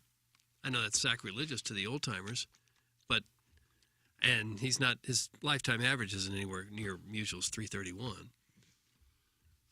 But I think if you look at it realistically, I think he's probably on a par with Musial. Yeah. I mean, they're both very charitable. You know? I mean, Musial kind of... Did he stay local? Did players still live local in the off-season more so than he did? Okay. Yeah, Musial was always here. Maybe that was, the mystique of him to kind of see him around. Well, and he was a 7-time batting champion, an MVP and all that. 22-time All-Star. He'll never be dethroned, I don't think. But Pujols is probably about as close as you can get. 1-1A. Yeah. But tied for first? Yeah. His statue better be nice, though. Better be big. It's well-deserving. Yeah. We already had one out there at Westport, right? And they had to take it down. Yeah. I don't remember that. He had a restaurant at Westport, and when he signed with the Angels, they took it down. I guess people were doing obscene things. Guys at ESPN. That's great, man. Break into programming for Pujols at bats like they did for Judge. I saw Mizzou fans getting upset about the Judge ABs. Just curious if they handled Pujols ABs in the same manner. They couldn't, actually. Apple TV has the exclusive rights to it. So if that game would have been on Bailey's, I bet they would have. I'll be honest with you, the Missouri game, once it became clear just how awful Auburn was, like I said, in the 7 o'clock hour, I was taken aback by how bad they are. So there wasn't like intensity watching that game for me. However, if that were almost anybody in the SEC, minus Missouri, Vanderbilt, maybe South Carolina's in that category, I suppose Hail State, and then Auburn being as bad as they are this year, I can't imagine if that were Georgia and Tennessee, and it's on ESPN, for example, that they do that. Maybe I'm wrong, but he's hitting 61. I just don't think that that's something that the nation's caught up in. But it is New York, and that's the only that's it. That's it. That's the only thing I can think of, because I'm just like I don't think many people are really like, oh, is he gonna tie Roger Maris and then still be behind Bonds, McGuire, and Sosa? I think what they're saying is it would be the most home runs by an American. No, I understand that. That's the way to not touch on the issue. Yeah. Barry Bonds and Alex Rodriguez were on the Sunday night broadcast last night talking it over, all while not addressing the elephant in the room. But like I said, I wasn't like, God, this is Missouri and Auburn. How can you possibly pull away? I mean, these are two doormats right now. Yeah. But I was surprised that they were doing it. Legitimately surprised, not because I'm a Missouri fan, but I'm just like, I don't think most people out of New York care about this, but I recognize it's the Yankee brand, like you said. Mm-hmm. Yeah, if you played for the Rangers, they wouldn't be cutting it in. I mean, if I've said it, I find baseball super boring, but there's only a couple football games that I didn't mind or I wouldn't have minded baseball coverage breaking in, and that Missouri-Auburn game to a point was it. I mean, it got. Please cut in with it something got else. rough in like the second quarter, I'm telling you. I was like praying any team has some offense. Yeah, some life. I was out with some friends playing golf, and we were just screwing off, and I had it on my phone, and so it's kind of in the second half. I'm like, and I said to my buddy, I said, God, I said, if this goes to overtime, I don't know what they're going to do because it might go on for infinity because neither one of these teams can score.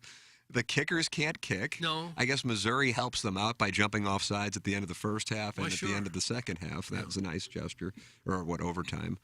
But yeah, it was just holy crap, eye-opening. And this whole thing about the Missouri defense, it's like, okay, you can talk about the Missouri defense. I guess we'll include Louisiana Tech and Abilene Christian in there, and K-State in the middle of the rainstorm. But you know, that was their third and fourth string quarterback. I assure you, if Missouri would have lost like that, and they went to third and fourth string, we would understandably and justifiably so be talking about, well, they didn't have their starting and second string quarterback. So if we're going to talk about the defense, we also have to observe that they were able to stop the run because the pass was not an option for Auburn. You know, I'm not trying to rain on the parade for those who are hanging on to some thread of, well, look at this defense. But, you know, I mean, these are facts, and sometimes facts are inconvenient. Dude, if I'm going but up they against... don't change their truthfulness. I'm glad they lost because if they'd have won, say, we're 3-1, and that's what from a macro standpoint, as weird as it sounds. I'm not saying I'm glad, but like the thing with the Florida thing last year was like, holy crap, we're spinning that into a great win. That's a terrible football team. And they would have been the same thing with Harsin. Harsin, I don't think makes it to the post-game press conference. Dead serious, because they hate him down there anyway. And to lose to Missouri, they would have fired. For sure he gets fired, but I think he would have been fired that quickly.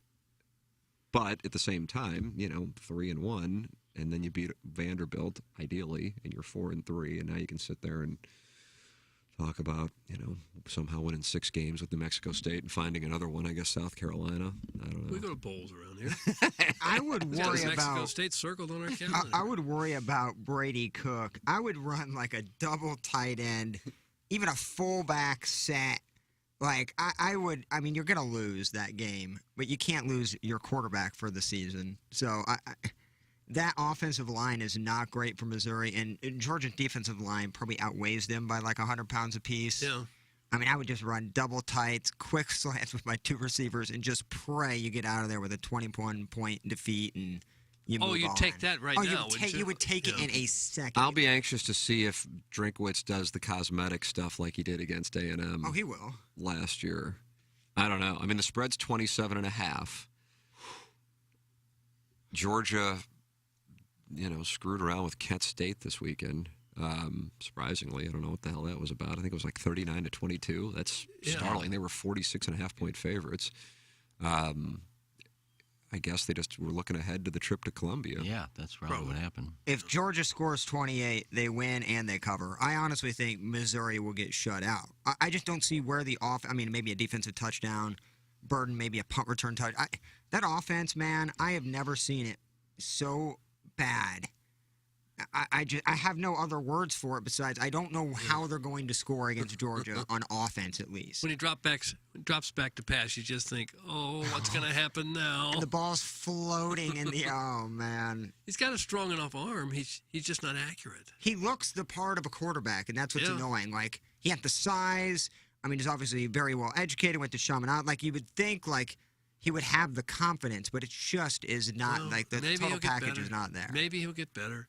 Is it possible? It would be hopeless if he didn't have a strong arm and he wasn't able to run and he didn't have decent size. He's got all that. Got quick feet. This is tongue-in-cheek, but maybe not. Is it possible that he figured we can beat Auburn without showing Georgia anything from our playbook? No. I think if you Drinkwitz, you need every last win you can possibly get, whatever it takes. And then you worry about the next week when it gets here. Especially a road win against a brand name like that. That is... Well, they almost beat him with no offense. I mean, he has to have a plastic clipboard with Fisher Price, like, laminated on the front. Like, I have never... Pulls a string. He 4 yard out, 4 yard out, 4 yard out. Yeah, he doesn't run more than 20 plays, right? Like, and I know they run more offensive play, but in terms of different plays, there can't be more than 20 that he's run in a given game. It doesn't look like if that's if that's what's confusing Burden and Horn about a playbook, then just burn the playbook and just do whatever they want to do. Well, in terms of Horn and Burden, I mean, you're talking about two true freshmen. You know, there's some Horn sort we of have never seen play. Yeah, Who knows? There's some learning curve to all of it. And you would think if you're Drinkwitz and you really need a quarterback, if Sam Horn was the answer, he'd be in there. He probably looks at the Gabe's going to join us coming up at 9 o'clock, presented by James Carlton of the Carlton State Farm Insurance Agency. He wrote yesterday that assuming, and I didn't understand this because I'm operating on the assumption that it's a no-brainer, that they lose to Georgia and Florida, that then you start looking at playing Sam Horn. And somebody said, well, why? I mean, what are you doing? Do you think there's any chance they would beat Georgia and Columbia or Florida and Gainesville? And he said, well, coaches don't give up on their team like fans do after 4 games. That was his response to the whole thing. But I don't know, it's just not there, and it's not particularly creative. There was a Missouri fan who said something reasonable. He's not happy about it. It's not raining on the parade, Tim. Let's see. Hold on a second. I lost the text. Oh, there it is. It's not raining on the parade, Tim. Always love the show and laugh at everything discussed. But as a Mizzou fan, it does get hard to tune in and listen to Mizzou get trashed every week. The This Is Brutal shirts, Plowsy gloating. I know the comment would be to stop listening if you don't like it. I always will because I love the show, but one man's opinion. I think it's fair to say, not that it matters, it's either me or Doug. Well, Jackson. Jackson's a big basketball fan. Huge Missouri football fan. It's like the last thing for me as a fan. I've gotten to see the Cardinals win a World Series. I've gotten to see the Blues win a Stanley Cup. And when the Rams here, I got to see the Rams win a Super Bowl. So for me, Missouri football is the last thing. But I have an obligation to the audience to tell you what I think. And that doesn't mean that I'm right, but I'm not going to lie to you. And I'm sure as hell not going to spin it because I went to Missouri. This team sucks. I mean, what do you want me to say? You want to put lipstick on a pig? I don't know if we've said anything. This could be a 3-win team and a winless team in the SEC. This Missouri program has never gone winless in conference play in their program history, if I'm not mistaken. This is a historically bad program. And I think for me, I see more expectation than what fans seem to have. This is an SEC team. Columbia's a big area. You have a big recruiting mecca. It should be different. It shouldn't be 6 wins, get to bowls, and pat yourself on the back. So I'm sorry that most fans' expectations are very little, but it should be a lot more. You don't give Eli Drinkwitz 6 years. You just don't. You see both Kansas State and Kansas now turn it around. It's especially Tennessee and Arkansas, and Tennessee had an absolute dumpster fire. Everybody transferred once Heupel got there. He had to find his quarterback. He has figured it out at Tennessee. Pittman figured it out at Arkansas. Stop saying Missouri is Vanderbilt, and then when they get 6 wins and a 5-star recruit, now you're Alabama. The fan base is what really irks me, and it's not the Jacksons of the world. He's certainly not Gangster Pete's of the world. It's the ones that have very blah blah expectations, and this guy wants us to talk and praise Missouri. Where are you finding praise in this season? Louisiana Tech? It was a month and a half ago. This team is terrible, inept on offense, and they have a clueless coach who is calling plays out of the smallest playbook I have ever seen in my life. So I don't know what you want to have a positive. The defense, sure, they played great. Well, you line up New Mexico State, we'll knock them down. I mean, if you want us to talk highly about Missouri, maybe they just play better. Or not have a coach in the offseason make himself look like a complete fool at SEC Media Day and then puts on a headset and looks like a junior high coach. I'm sorry, it's laughable. What the program is doing right now is laughable. The dump truck thing is funny as hell. Oh. So get better, and we'll talk better about the program. I just don't know what. It's hard to find much of anything to be positive, optimistic about right now. That's true. Just the nature of the beast. James Carlton presents the Colonel, Gabriel P. DeArmond, coming up at 9 o'clock. We'll get the Colonel's perspective on what transpired. That is coming your way at 9 o'clock. James Carlton Life Insurance. James' team has a simple, non-threatening approach to life insurance. They ask a few simple questions. If you didn't make it home tomorrow, what would you want to happen? Do you currently have plans in place to make that happen? Would you like to see how inexpensive it can be to make sure that you want it to happen will happen, even if you're not here to see it happen. Although the worst is unlikely, none of us would leave the driveway without strapping our little tykes into a car seat. Life insurance is no different. Although it's not likely that you don't make it home tonight, it's not a risk worth taking when it comes to providing for your loved ones. State Farm is the #1 provider of term life insurance in the U.S. Call James Carlton at 314-961-4800 or apply online at carltoninsurance.net. If your insurance costs a leg and an arm, call James Carlton, State Farm. Jax, can you tell the people about Mark Hanna, please? Yeah, he's the best in the business. He was out there at the Lemmings Open on hole 12 Representing. with Plowsy and Doug, hanging out, just being a wonderful human being, giving out those snack packs and probably dishing some financial advice. And you know, if you're in need of that, the only person I would suggest is Mark Hanna. I work with him, Doug works with him, Prod Joe's worked with him, a ton of our listeners have worked with him. I think I speak for all of them when I say that Mark Hanna is the best in the business. He'll put you in such a better position. You can stop worrying about your financial future because he's going to get you set up right. And if you need adjustments, you give him a call. Mark will answer. He's more than happy to talk. He loves talking with clients about finances and just life in general because he's a great human being. So if you don't have anybody, if you're just throwing that money into a savings account, bad idea. A good idea is getting in touch with Mark Hanna. If you already have somebody, consider making the switch over to Mark Hanna because he is the best in the business. There it is, Mark Hanna, 314-889-0503, or go online at evergreenstl.com and work with the best in the business. Mark Hanna. Doug, Marco Bertarelli was at the Lemmings Open presented by Michelob Ultra. He certainly was, and he's gearing up for Christmas, and he's wondering why people want to wait until the last minute to buy their stuff from Bertarelli Cutlery. He's got an entire showroom right there full of fantastic kitchen items, including Wusthof knives.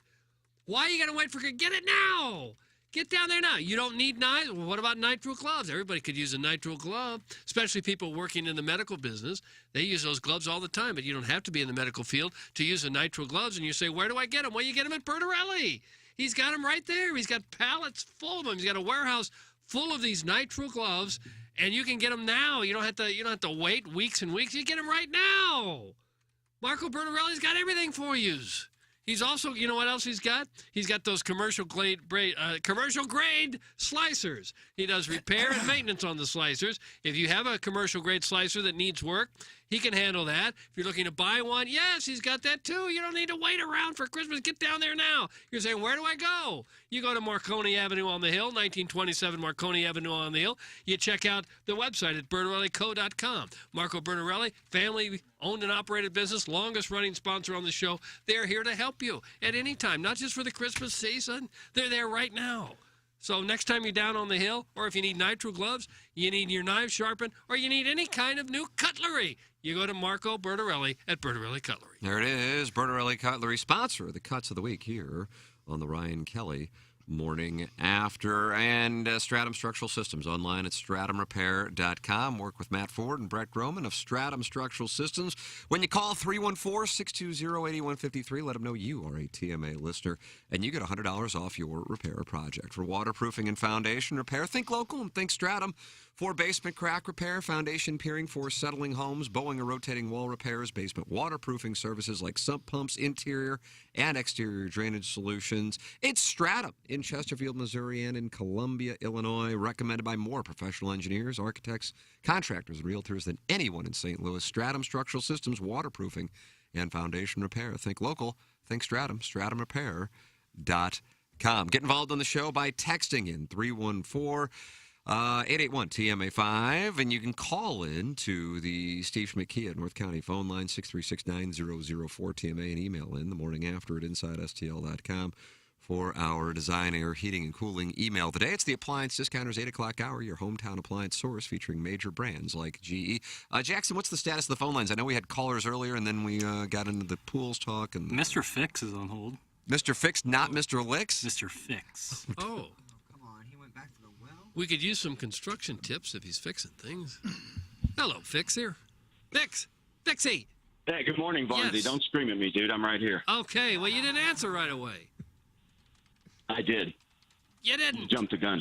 Hey, I'm here to generate some text line hate. Happy Monday, everybody. How's it going? Thanks for being with us. Well, it's going fine. This is an odd call so far. I like it. Yeah, Flousy, thank you. I appreciate that. Doug, why are you screaming? Well, because you didn't answer right away. Okay, well, now we've moved past that, so let's focus on the future now, okay? All right, let's go. Yeah, welcome to Monday, everybody. Just a few thoughts on the Missouri situation. I couldn't care less about Missouri football.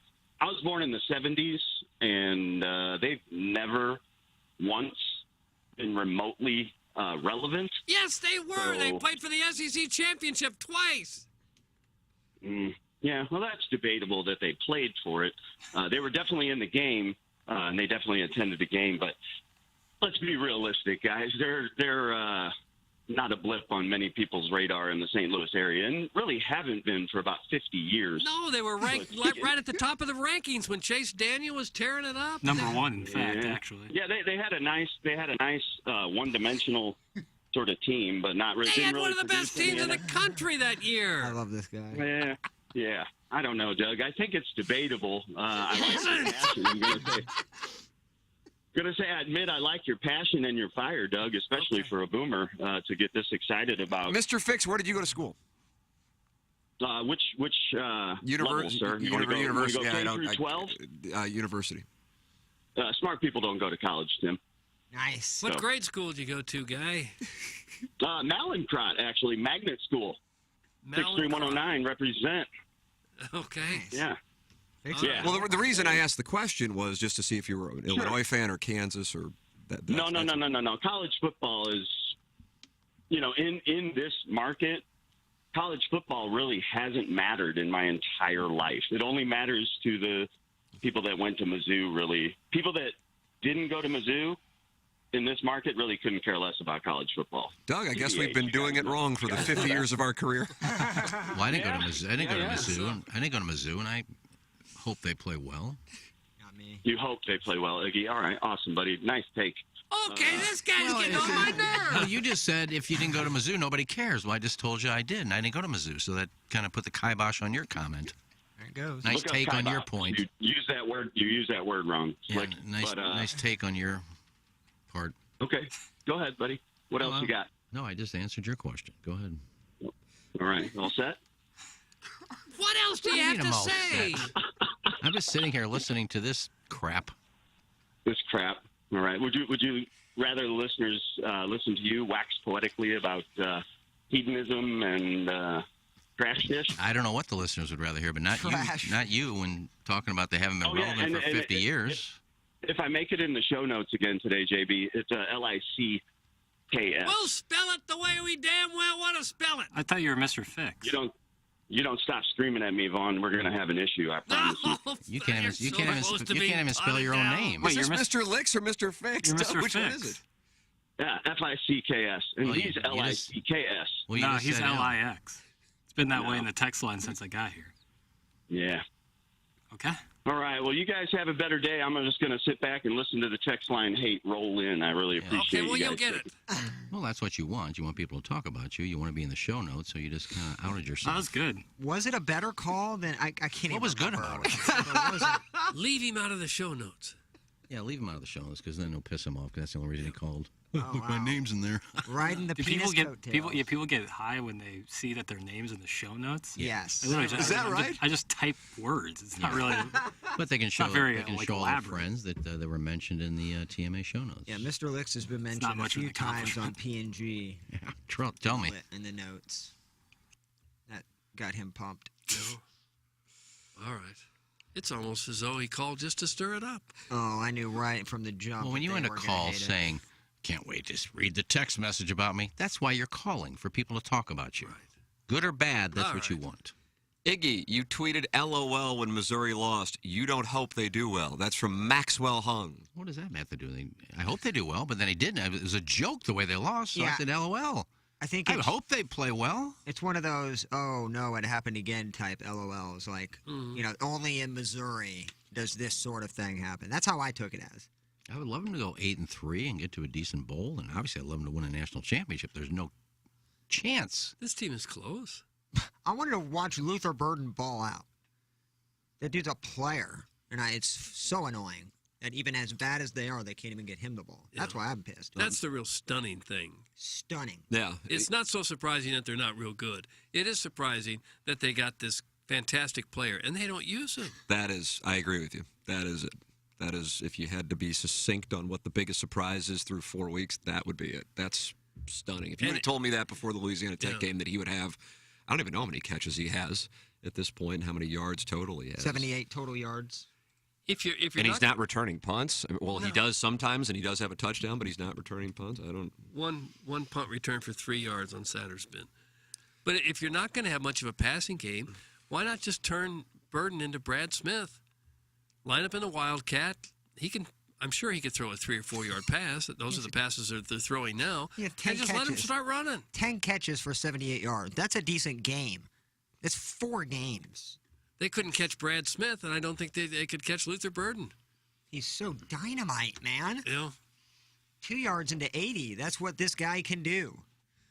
Fix has a voice and tone like he used to be on the radio. It's a totally bogus call. He just outed himself as Mr. Licks. That's from the 314. Is Mr. Licks and Mr. Fix the same guy? Could well be. We're Can't easily confirm they're hoodwinked. not. You can confirm they're not. No. How do you know? Different phone numbers. Yeah, and the Well, you can voices. create different phone numbers. Iggy and I can speak to that firsthand. Different phone Well, number here's every day. Mr. Licks right now. I got him on hold. Doug, you want to do the vocal? See if there's different. It's not even close, I don't think. Okay. Good morning, Mr. Licks. Licks. That guy needs to change his name. It's too close to mine. See, I told you, there's no way that they're the same. Okay. You're not the same fella, are you?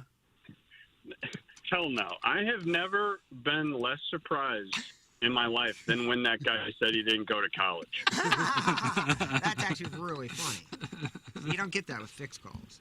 Well, he is a PSK through and through. PSK. A public school kid. Oh, public Oh, I couldn't even decipher what that was. You have to speak in code. He said he went to magnet school. Okay. I'm impressed with that. You forgot you said that? Hey, Iggy. Could one of you guys ask Gabe if any of the media is asking Drink about Luther? The way the Colonel handled that question on Saturday, Mr. Licks, is he says those questions are for the Tuesday media sessions. The Saturdays are for the post game. Now, people might not like that answer, but that was how he explained it on Saturday. Isn't that part of the post game, though? I would agree with you. I don't know what to tell you outside of that's how it was explained. Hold Gabe accountable, Doug, when he comes on. Make it make sense. There's a new T-shirt, Jackson. Where's Peter up on that one? What else, Mr. Licks? Drink said you can ask me on Tuesday? No, that the policy is in general, not that it's like written out, is you talk about the post game because you only have so many minutes in specific plays and player. But you don't. But the macro questions of, why he isn't getting the ball and so on is a Tuesday question. I will ask the Colonel when he's on here in 10 minutes. I'd love to hear a response from Drink about that. It's ridiculous. Hey, Iggy, are you still there? Yeah, bud. Is there any way we could switch up the show topics for P&G this week? What do you got? Well, you've done like every variation of favorite person in a band. Well, we've done two. We've done female singers and we've done guitars. So yeah, that's not every variation. And best like frontman, and then you did young celebrity deaths, and all you did was talk about rock stars. Well, that was in the same podcast, but go ahead. I thought, Plowsy, rack your brain for some classic Plowsy topics this week. I think the fans would like it. I will pick topics this week. I know today we're obviously doing House of the Dragons. Well, some people call it House of Dragons. It's House of the Dragons. So I want to That's the whole topic? What do you mean? It's a huge episode this week. You didn't watch? But the topic is the name? Is it The Dragon? Or No. just House The of topic Dragon? is breaking down the episode that was and kind of bashing it and then butchering names. Okay. It's not everybody's cup of tea, but I will pick some topics for this week, Licks. If they're good or bad, I'm not for sure. We're going to have Jackson vote on that at goodorbad.com, but we will have some Plowsy topics, and we'll see how those go. And I'm sure Iggy would enjoy not having to think of every topic as well. Okay, so I know you're short on time. One other thing. Hey, Doug, what was the point of that article if you're not going to actually go back to Camel V? Well, I didn't decide to write the article. I was just at home when they called me. I don't know. I guess he was just checking to see how I was doing. I'm doing fine. But I'm not really planning on going back full time to Channel 4.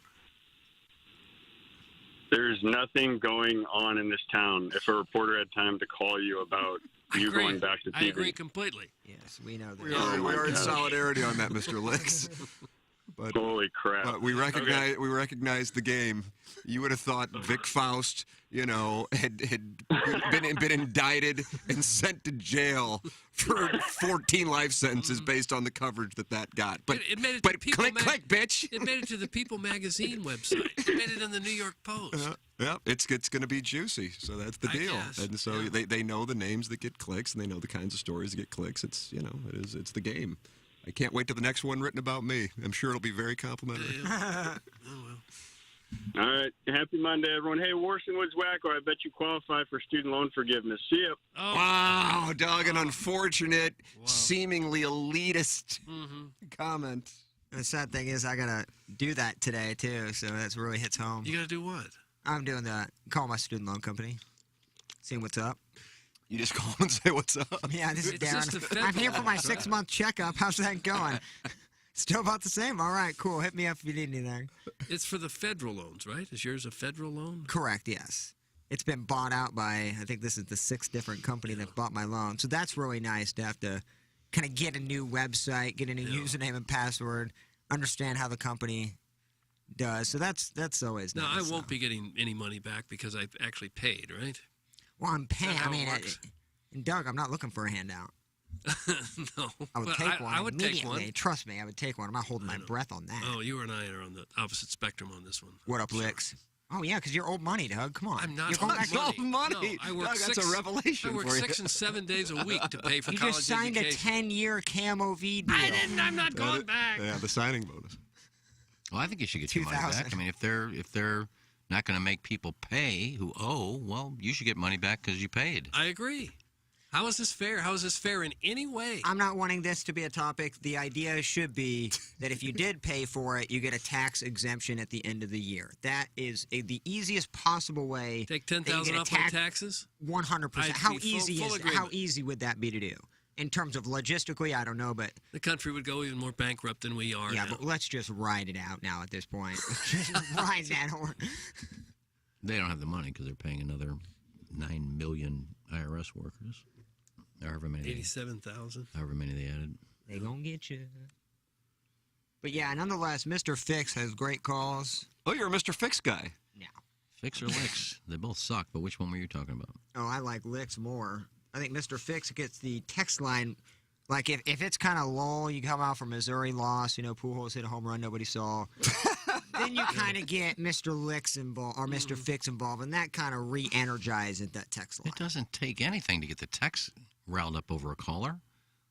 Carla Ellen calls in and just makes valid points, and they trash her. Well, they always tell her to get in the kitchen and make a sandwich, so I think that's beyond her call. I think it's just personality traits at that point. Make a sandwich. You think that upsets women? When they I hear think that? Carla Ellen doesn't care because she knows it's from like a yeah. 400-pound dude working at like a Subway or Right, something. who always wants a sandwich. Speaking of press conferences, though, and Jackson and I can't find it anywhere. I saw it pop up on my story, but I think it's on Instagram. We can't get it. But obviously, Stingray asked a question at the Ole Miss. Oh, no way! Oh, man. He's the Cal May of Oxford. He was at an Ole Miss game? Yeah, I guess he's going to school there now for meteorology. But I thought he went to Mississippi State. He was a would-be weather. He's Mississippi State, Alabama. I mean, he's from Tuscaloosa. He was cheering for Missouri. But then he went to Mississippi State. Now he's Ole Miss. He's cheered for Missouri. When's he going to hit up Gainesville? Who's Lane Kiffin coaching for? Ole Miss. Ole Miss, yeah. Well, that's the press conference he was at. He loves Lane Kiffin. And he asked him, the question was, Coach, I know during the week you were talking about the fans, and I thought they were awesome today. Your thoughts on the fans? And Kiffin goes, did you go to the game? Yes. I don't know what you were watching. He didn't like the fan support? Oh, I bet we can pull that audio somewhere. I thought Probably it was on YouTube. I mean, found at the it on very his least, it's on story, YouTube for Ole Misses. But it was so funny. I said, oh my gosh, the Cal May of Oxford. I am single and I am looking for a female. Okay, get yourself out there. If you're looking for a job, contact Centric. Cybersecurity is the most exciting career in technology and one of the most in demand. Centric can train you for a career in cybersecurity, and they can do it in just 4 months. Centric's hands-on program teaches you the actual job skills you need to get started. No history, no biology, just technology. That's how they do it in just 4 months. Even if you have no IT experience, and you can do it online, or you can do it in person, you can do it in the evenings, you can do it during the day, whichever works best for you. If you're interested in a career in cybersecurity, call Patrick Nealon. Got a chance to. Patrick Nealon was at Maggie O'Brien's for the TMA Live, and I got a chance to play golf with him last week. He's a great guy. And Doug, as you know, he can roll the rock. He can roll the rock. That guy can roll absolutely the can. rock. Yeah, boy, Call Patrick Nealon at Centric Training, and he'll walk you through Centric's cutting-edge program and show you everything Centric does to help get you started in your new IT career. Call 314-450-4714 or go to centric.com/STL. That's centric.com/STL. Cybersecurity is the problem for every business in St. Louis. You can be part of the solution. It's Centric. Send your emails in for our Design Air Heating and Cooling email of the day, which comes up in the Maggie O'Brien's 9 o'clock hour, the morning after at InsideSTL.com. Hey, Jackson, is the J.J. Twiggs pizza thing, because I see it's still Friday Night's Pizza Night, but I don't know if that's from last week. No, they're still the Friday Night's Pizza Night sponsor. Yeah, I think we're going there tonight. Sweet. I got it on Friday. Oh, yeah, love it. Drove from Normandy right to the south side. And Doug, guess who I saw there? Initials, please. CK. CK, Charlie Kirk? Nope. Christy Canyon. Nope.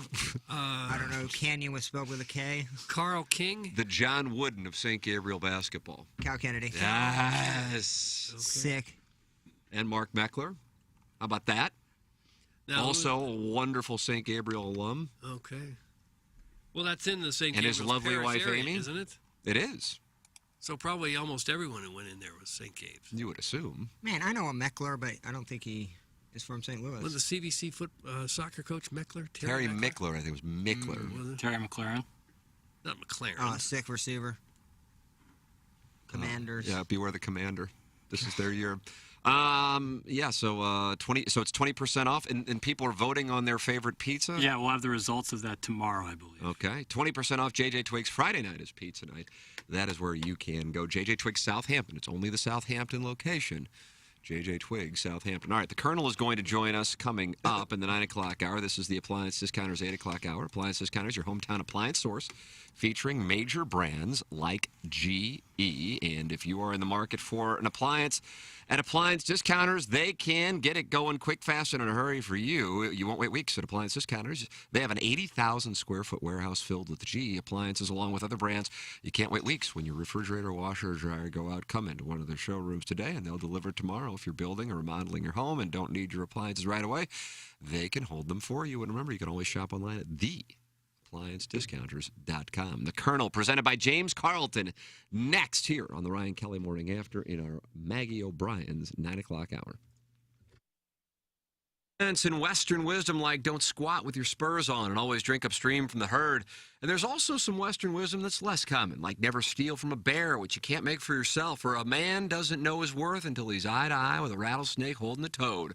I'm sure there's a good lesson in there somewhere, but there's one lesson that's perfectly clear. Fistful of Bourbon is an award-winning blend of 5 straight bourbons and as smooth as a banker on Friday. Get wise, pick up a bottle today. Don't be a damn fool. Please enjoy responsibly. Imported by William Grant & Sons in New York, New York. Hey, it's Jackson for Rosalita's. TMA listeners know that Rosalita's Cantina has the best patio and the best Tex-Mex in town. From tableside guac to piled high nachos, the amazing menu at Rosalita's is full of classic Mexican dishes. Plus, it's always time for a margarita, and Rosalita's has the most delicious house and specialty margs in town. Enjoy happy hour specials Monday through Friday from 3 to 7, and let Rosalita's cater your next event. Check out RosalitasCantina.com or visit the downtown or DePere location today. Time to get your fiesta on at Rosalita's. Doug Vaughn here, along with the home loan expert, Ryan Kelly. Ryan, I know you have been a long-time supporter of the military and trying to make things easier for them and more affordable for them to buy a new home. How's that going? The VA loan is one of the best benefits of being in the military, but the problem is nobody good was doing them. No one really cared about them. These banks were taking months to close them. We've changed the game on that. And in fact, we close VA loans in 21 days or less. I personally pay for your appraisal, and we can help you with all the VA paperwork. Visit HeroLoan.com. That's HeroLoan.com, the only way to VA. Yes, I am back. Blue Chew is back. And you boys need help. I know you do. So I am back telling you, go get it this time. Blue Chew is a unique online service that delivers the same active ingredients as Viagra and Cialis, but in a chewable form and at the fraction of a cost. Blue Chew tablets will help you with all forms of ED and provide a harder, longer-lasting erection, which I know you guys need. And Blue Chew is an online prescription service, which means no awkward doctor visits or waiting in line at the pharmacy. Process is simple. Sign up at BlueChew.com, consult with one of their licensed medical providers, and once you're approved, you receive your prescription within days. And Blue Chew licensed medical providers are always there to answer any questions you may have. And here's a special just for you TMA listeners. Try Blue Chew for free. That's right. Go to BlueChew.com and enter the promo code TMA and check out and pay just $5 for shipping. You need a stiffy and a jiffy. Go get Blue Chew. You will thank me. Your significant other will thank you. BlueChew.com. Deagle Truck Center has been the St. Louis area's go-to medium-duty truck dealer since 1933. Deagle Truck Center is a union shop looking for technicians and bodymen for both their Hazelwood and St. Louis locations, offering the highest rates of pay in the area, plus benefits. An authorized Hino and Isuzu dealer, Deagle's friendly and knowledgeable staff is prepared to make sure you have the best experience. Stop by the Hazelwood location to see their large selection of pre-owned inventory. Visit DeagleTruckCenter.com to learn more. That's DEGEL truckcenter.com. In this crazy economic and real estate world, buying, selling, building, and investing can be beyond confusing. You need agents to steer you in the right direction. Lindsay Jacobs and Suzio Johnson of Compass Realty Group have been licensed agents collectively for 45 years, consistently ranked among the top agents in all the St. Louis metro area. You want results without the headache? You have to contact Susie and Lindsay at Compass Realty Group. Online at showandsellstl.com and on Instagram at showandsellstl, a proud sponsor of the Leming Open. This is Tim McKernan. I'd like to tell you about a company I started just a couple of years ago and they still own. And it's called Sound Story. It's essentially a 1-hour interview that we do either in person or via Zoom with mothers, fathers, grandmothers, grandfathers. They come in and they tell their stories, education, growing up, and of course, family stories, the wisdom that they can share with their loved ones for generations to come. It's an audio heirloom. It's Sound Story. To learn more, go to mysoundstory.com. Okay. Hot takes. Yeah. Pepperoncini. Pepperoncini. And now the Pepperoncini Show with Darren Atkins and Ken Stroh. All right, take it, fellas. There it is. That's the open. Pepperoncini. Pepperoncini. Pepperoncini. Pepperoncini. Pepperoncini. Pepperoncini. Pepperoncini. Pepperoncini. We don't know what it is. We don't understand the name. We just know it's stupid. And it's available every weekday, featuring Iggy and the Plowboy. Apparently it's some kind of a podcast or something. Available at TMASTL.com and on the TMASTL mobile app. Whatever. Live from the Michelob Ultra Studios, KPN-TFM HD2, Collinsville, St. Louis. This is TMA All Day. I'm as moist as a freshly baked Betty Crocker cake. The Ryan Kelly Morning After. KPN-TFM HD2. Collinsville, St. Louis.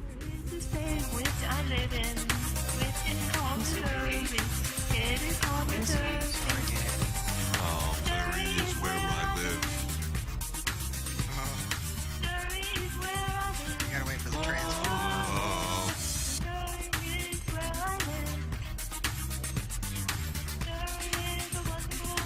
I'm rolling balls.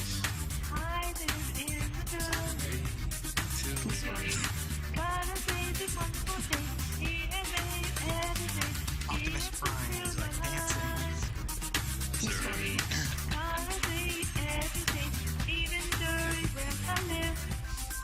It is called Missouri. Football. Remix. When catches a pass. It's the Ryan Kelly Morning After. Welcome to the Maggie O'Brien's 9 o'clock hour. Timothy Michael McKernan, Douglas Sullivan Vaughn, the Plowhawk, Action Jackson. Ken Strode only does 2 hours. Yeah, it's on assignment. It's on assignment. Personal appearance. It is our pleasure to welcome to our Steve Schmidt Kia of North County phone lines, presented by James Carlton of the Carlton State Farm Insurance Agency, 314-961-4800. The Colonel, Gabriel P. DeArmond. Good morning, Colonel. What's up, guys? How are you? Well, Colonel, it is a dark, dark day here in the studios. The listeners are unhappy about Missouri. They're unhappy with the Plowhawk being happy about Missouri. Iggy, we're not sure where he is because we're not sure where he is in general and if he watches the games, but he does give opinions on the program. And then Doug and I and Jackson are all Missouri fans. But I guess if you're a fan of Missouri, you're not allowed to be critical of Missouri. Doug, people are turning on each other is what's happening. Yeah. Colonel, how would you – I was saying that I don't consider this one up there with Colorado, UCLA, Tyus Edney, the flea kicker, or whatever people want to call it, because those three were national champion teams. This Auburn team is dog crap. I'm taken aback by how bad they are. But you have seen it. You've been a fan. We went to school together, so we got to enjoy some of those wonderful moments when we were in school. How would you put this from a historical standpoint? It's different as far as the stakes go because, like you said, Colorado won a title, and Nebraska won a title at Missouri's expense, really. UCLA won a title. Auburn is going to be 4-8 or something like that. Yeah. But from a what the fill in the blank factor of how it happened, I mean, it's I've never seen that before. You know, that's as many times as any game I've seen, that's as many times as I've thought a team had a game won and they managed to lose it. I mean, not just obviously the Nate Pete run, the Mevis kick, but even before that, when Brian Harsin goes on 4th and 1, there were just so many times you thought, well, I mean, against all odds, Missouri's not very good and not playing well, but they're still going to win this game. And then I can't really describe the press box reaction when Pete fumbled the ball because it wasn't. It was similar to my reaction when Nebraska kicked the ball up and I was in the end zone for that game where it happened. Yeah. And I just knew immediately this is a touchdown, and everybody knew immediately. There was no doubt. There wasn't any thought the ball was over the goal line.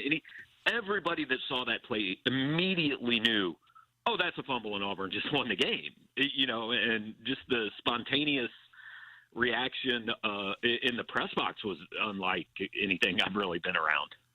And what was the mood like in the locker room? Did they act like they're just heartbroken, or did they bounce back? Oh, they were devastated. I mean, well, we can't really say in the locker room. We don't really get to see, but no.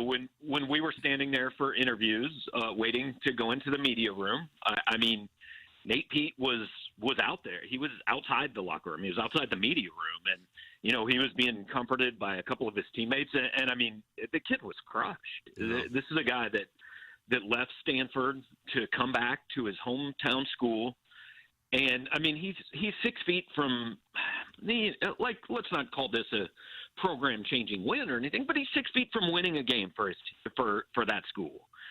And then to have that just freak thing happen, he was crushed. And I talked to somebody yesterday who said,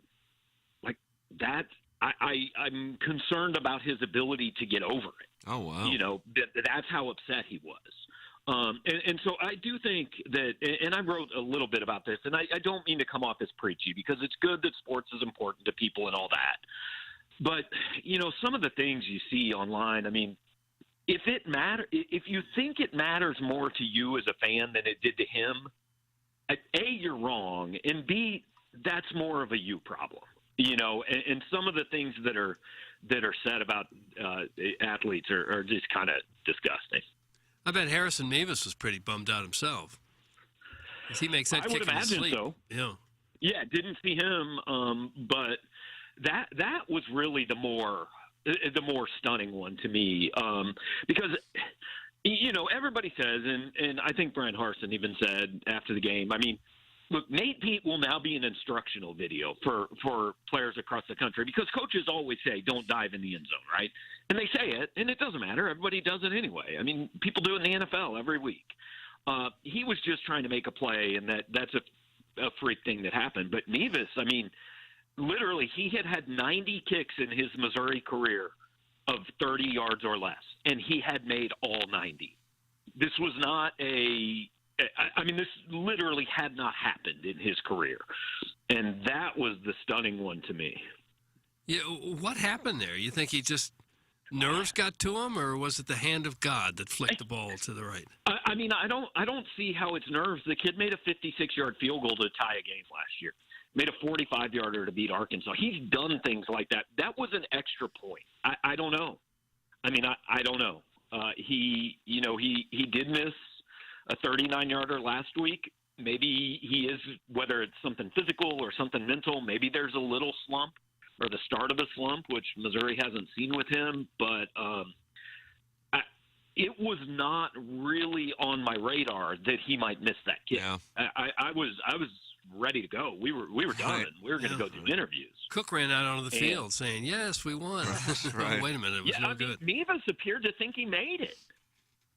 You know, after Ross Dellinger tweeted out the video, and he held his arms up. He thought he made the kick, and I don't know if he thought he made it before it went, didn't go through, or if from his angle he thought it did go through. I'm not sure, but that one was the one that. And Eli Drinkwitz has gotten a lot of grief, but I've fought this fight all weekend. He did the right thing. It didn't work, but he did the right thing. And Gabe, that's something we were texting, the Colonel and I were texting yesterday, that I have noticed, and I said I am of the opinion that he, without question, did the right thing. But I think that you and I, and Jackson shares that opinion as well, are, at least as far as people who are vocal about it, I think we may be in the minority on it. And well, go ahead. Then the three of us understand football, and those people don't. I just there's not an argument that he did the wrong thing, and that's not saying if he runs a play and they score a touchdown, yeah, they probably win the game, right? They probably do. But if he makes that kick with 0 time left, they 100% win the game. If you run offense from the 3-yard line, what are the chances you're scoring a touchdown? 80%, maybe 90% even? I think that's probably a little high, but let's give him the benefit of the doubt, say it's 99%. What are the odds Harrison Mevis is making that kick? Like 99%, literally 90 out of 91 times. So the odds are better there. You leave the other team no time if you can. Gary Pinkel did that against Kansas in 2009. Nobody said it was wrong. Matt Eberflus did it for the Chicago Bears yesterday.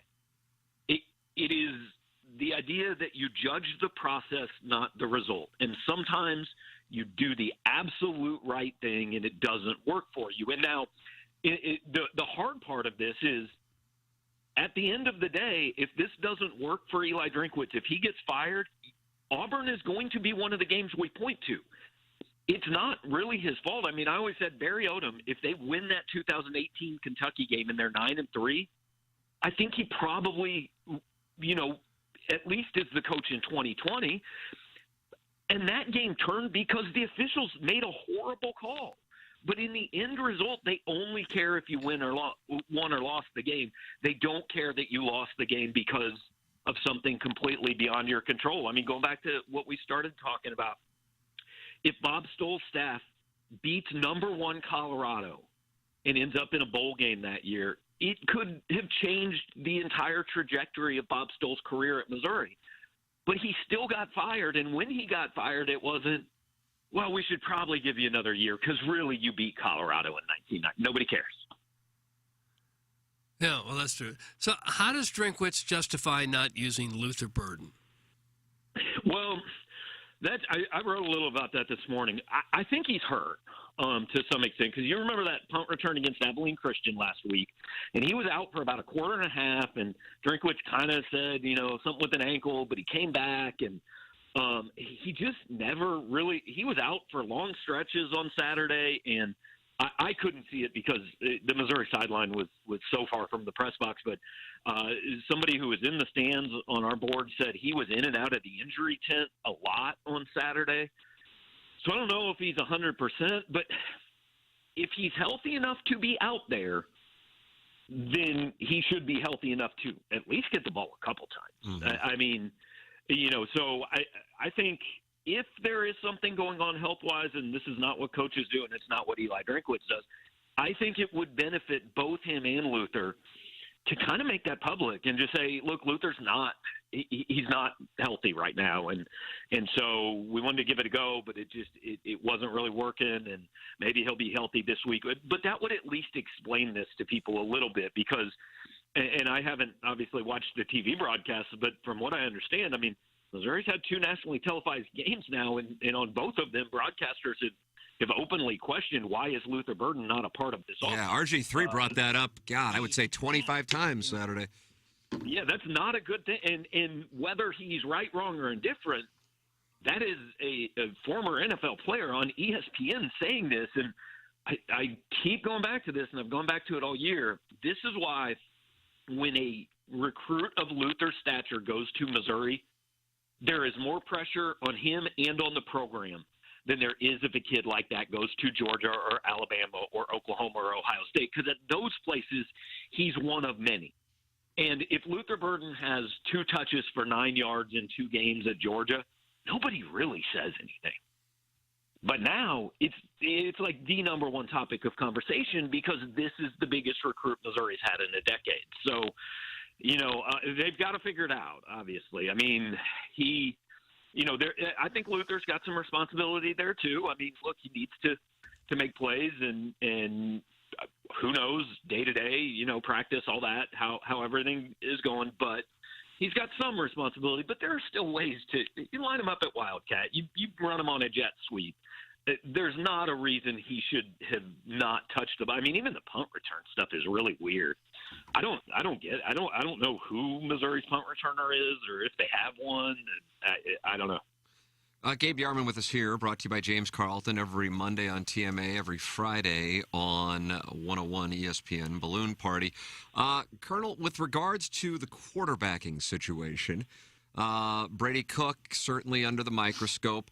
And I saw I read quite a bit of your columns and Power Mizzou, and a major recommendation for Missouri fans there. It is incredible coverage. And, talking about the catch, I mean, that was Lovett making a hell of a play that got him down inside the 5 or 10-yard line is in the final moment there of the game, regulation. With regards to Cook, if I'm not mistaken, you wrote, if Missouri doesn't beat Georgia or Florida, which I know initially people thought, did you mean that way? But then... I mean, it looks unlikely, right? But they will play the game. Right. So, but then you said, then you would expect to see some kind of change. Is that correct? I'm paraphrasing here, so I want to make sure you get your rights. I wouldn't necessarily expect to see it. I just said that's what I'd do. If they're sitting 2-4 coming back from Florida, I'd start Sam Horn at Vanderbilt, and I'd just toss him out there and say, let's find out what we got. Because there's 2 reasons. Number one, I think it was Drinkwitz's mistake last year. He had blowout games against Tennessee and Texas A&M where he could have not only seen, but he also could have shown his fans what they had in Brady Cook and Tyler Macon. Yeah. And he didn't do it. And quarterback especially is a thing, and I remember Gary Pinkel's favorite thing was, they were like a tea bag. You didn't know what you had until you put them in hot water. I mean, you have to play a guy in a game to know for sure. You can evaluate practice, and that's how guys, earn playing time and all that. But you don't know for sure what you have in a guy until he's out there with the real bullets flying in a game. And Drinkwitz kind of gave up a chance to find that out, and he also gave up a chance for any fans to have any idea. So they went into this offseason with only a bowl game where Brady Cook didn't have his best offensive player, and they were playing an independent team as opposed to a Power 5 team. So first of all, I think you'd like to have some idea what you have in Sam Horn. Second of all, you come back from Florida 2-4. Look, in all likelihood, you're not going to a bowl game. As we sit here today, it is very hard to paint a path to 6 wins for Missouri. So at that point, and nobody will ever say it out loud, and they shouldn't, but part of the consideration has to be, look, we've had all the attendance discussion. It's been 8 years since Missouri's really given fans reasons to be excited and all that. If you go 4-8 or 5-7, but Sam Horn has been out there and thrown some passes to Luther Burden and Dominic Lovett, and Tavoris Jones has maybe gotten some carries. Maybe some of these fans are at least going to say, hey, I think maybe we've got something coming. Yeah. If you go 4-8 or 5-7 with Brady Cook and Cody Schrader and Nate Peete and all these old guys, fans are going to go, well, we were terrible, and I guess those young guys aren't even good enough to play on that team. So how good the point is, it impacts interest and attendance. And again, nobody will say it out loud, but I think it has to be part of the decision for a program that is like teetering on the edge of having far too little of both of those things anyway. We were wondering earlier if it was possible for a beat reporter or website owner to enter the transfer portal, if you might be considering going somewhere else. Am I getting offers? I mean, are there NIL deals lined up here? What's the Well, salary? there should be. There certainly should be. I would listen. Look, I am a mercenary. I will cover virtually anybody for the correct amount of money. Yeah, There we go. I think we're all right there with you. Hmm. Yeah. You don't think there's any risk of a burden thinking about that now, or is that just pure speculation? I mean, there's a risk of everybody thinking about it, honestly. Look, if he ends the season with, 20 catches for 180 yards, like, sure, you should probably at least be open to the possibility. I mean, I on board. I felt kind of dumb doing it, but I reached out to somebody that I know, knows what's going on with Luther yesterday, and said, look, we've got fans freaking out. He's wanting to transfer, and this isn't going to work. And what can I tell him? And all I was told is he has not raised the possibility. It has not been discussed.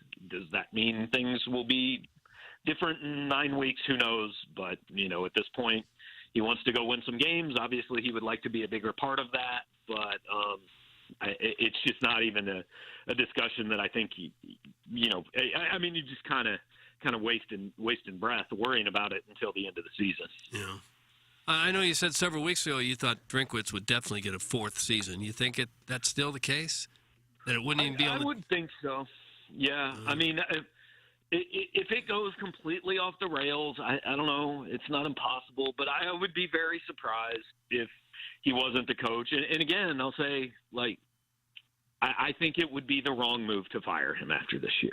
I don't think that's the way Missouri is going to be successful. They need this guy to be good. They need him to, figure it out and make some progress and all that. So if I was in charge, it wouldn't be on my radar. I don't know if you guys are aware, I'm not in charge. Oh, we're just hearing that now. Yeah, Doug, that's alarming. Yeah. Gabe, I know it's a tough pill to swallow having to play Georgia next week. And barring a miracle, I know you say, they got to play the games. Outside of maybe Missouri winning, how can Eli and the players win the fans back? What are your expectations? I mean, are they going to try to grind clock to cover? What are you looking at? And I hate to say that, but it could happen. I didn't know what you were expecting. Yeah, I mean, I'm expecting not good. Largely also because Georgia just had kind of a ho-hum walk through, beat Kent State by 17. I'm sure Kirby Smart is spending this whole week telling his guys, you aren't good enough to just walk out there and win. This is an SEC team. Like, let's bring our A game here. And if Georgia brings the A game, Georgia's going to win this game by 6 touchdowns. That's truth. But if you're Missouri, you're just going, hey, why not us? I mean, let's go take our shot. Let's empty the playbook. Let's do everything we can. If we go out there and play the best game we can possibly play, every Saturday something happens in college football where you go, didn't see that coming. So if you're Missouri, you're just going, why can't that be us? Now, I don't want people listening to think I'm saying that's likely, but that's the approach you have to take. Okay. What's empty in the playbook? Because it doesn't look like there's much in there.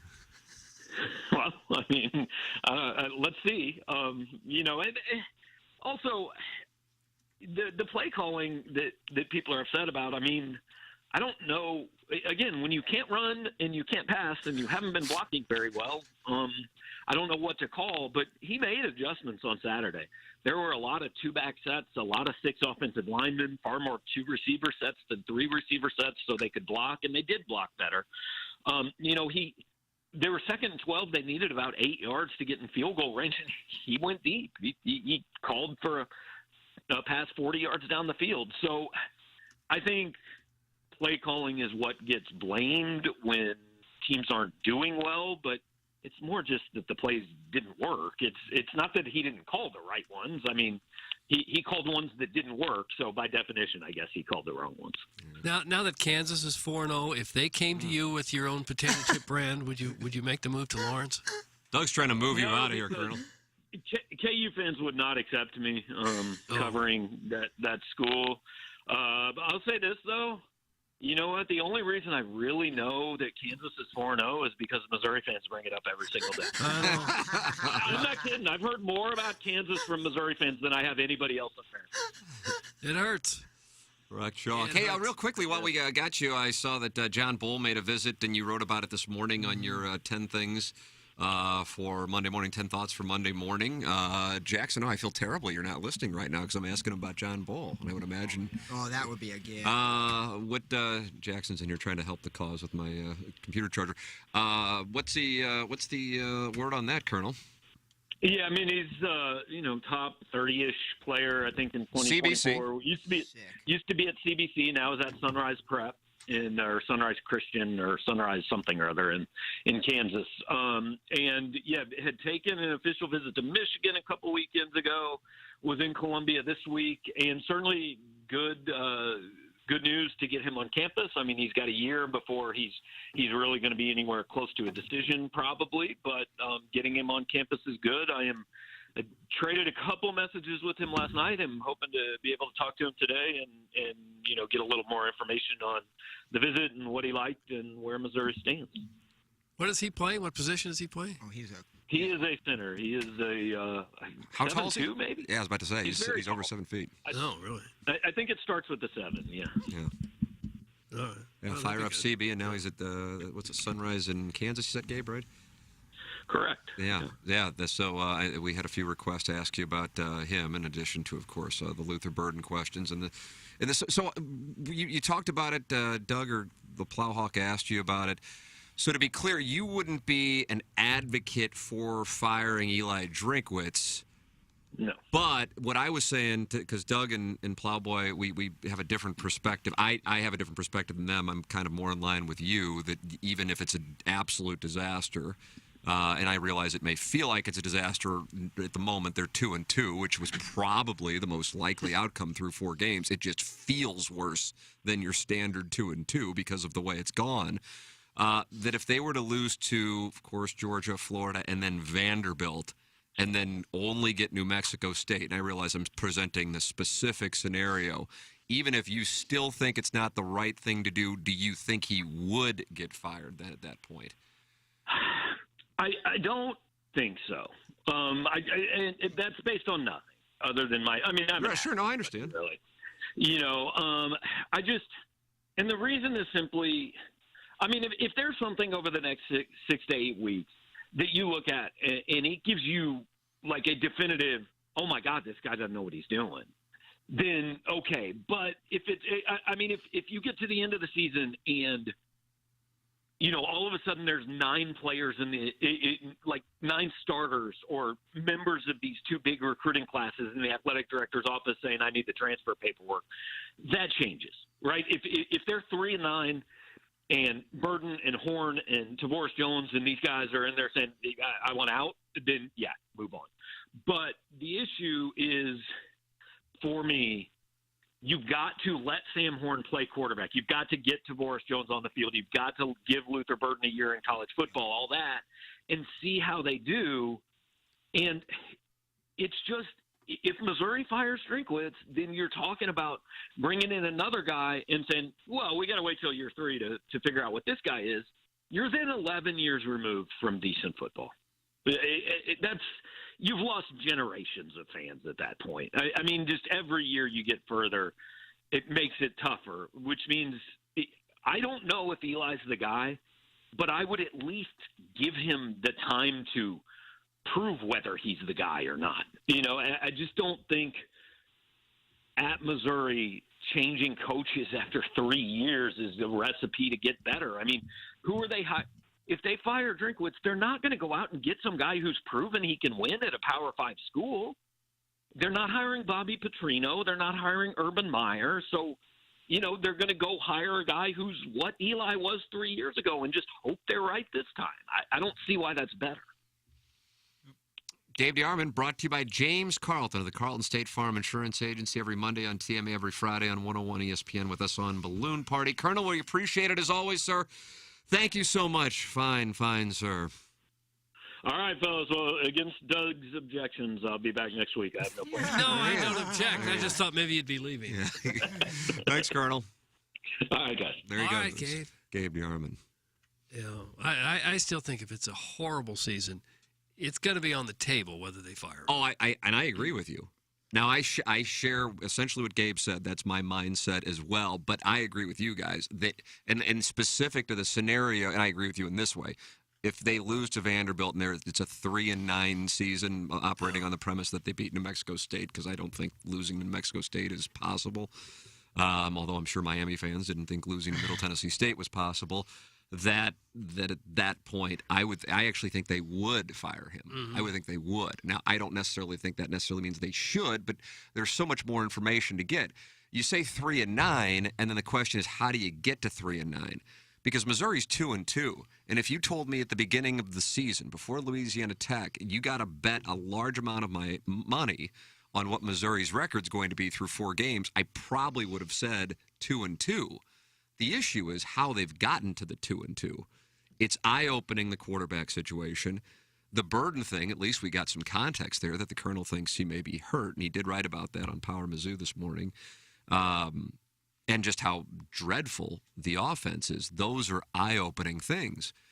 If you do want to believe that the defense is a factor and not just improved, because how couldn't it be improved? And, from my standpoint, you're playing against a horrible Auburn offense, and then Louisiana Tech and Abilene Christian, and you gave up 40 points to K-State, and want to talk about defense being improved, then there is something there to hold on to. Surprising that it's coming on that side of the football, and maybe we will see it. Maybe they will, have Georgia in some capacity fighting. I mean, again, I'm talking about fighting within the realm of it's not, 45-6 or something like that. That would certainly be. And Florida's kind of, wobbly at this moment. They had to skate by South Florida 2 weeks ago. If anything, I think they probably feel pretty decent about hanging with Tennessee this weekend. What was the final there? 38-33. They scored a late touchdown. Something like that. I just don't think you can take any solace in the wins. You lined up 3 patsies for non-conference play, and you'll probably beat all 3 of them. And the one Power 5 non-conference boat raced you. You got destroyed by them. And I don't think anybody wants a program where you're changing coaches every 3 years. But if you think you got the wrong guy, why wait? To me, though, and I agree, I don't want a coaching carousel either, but this is the point to where it's getting worse. The better his players are, the more stacked his roster is. If you need 5 all-SEC offensive linemen, a 5-star quarterback, and a 5-star receiver, then you're not really a good coach. You just need all these tools and equipment to be able to produce an offense.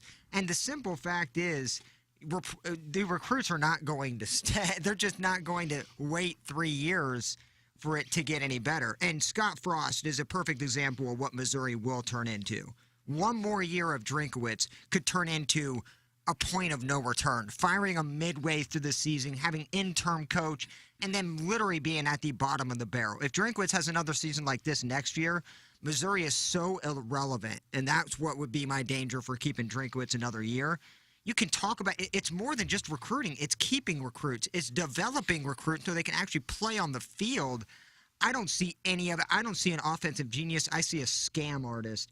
And I have no reason to believe they're going to beat Vanderbilt. I have no reason to believe that he should be there next year. And I have no reason to think that Luther Burden's going to come back for another 200-yard season. So I think Drinkwitz is already pretty much done. Well, I think the problem you have is if he goes 4-8, even 3-9, like Tim said, and give him another year. Well, if you give him another year, what's the best case scenario? You have to win that 7 you go games. 6-6, you get to a bowl game. Well, progress. And you're going to bring him back again. We go to bowl games around here. But progress. That's what people are looking for. All right, so you went from a bowl game last year to regressing to 4 wins, and now you're hoping you get to 6 wins, and that's the coach you want? then you're going to have to give him an extension? I think waiting for year 5 to get over 6 wins is, to me, pretty generous. It's insane. It's not generous. It's insane. And this is what have you done for me lately? And it's not that this is not that people bring up Pinkel. I get it. Pinkel wouldn't have lasted 4 years at Missouri, but this is the time and age that we live in now. And so either get with the times, learn how to coach, learn how to maybe put your offense to somebody else who can actually call plays.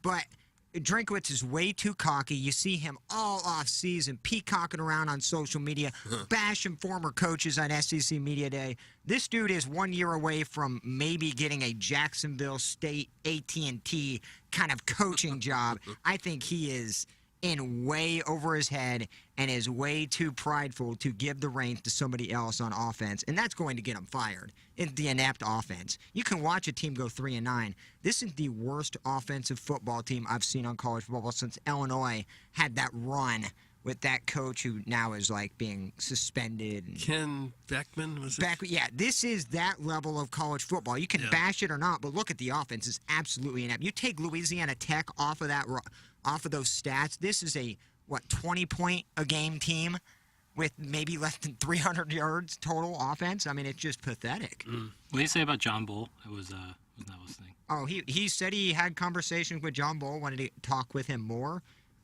Official visit, probably a year away from declaring one way or the other.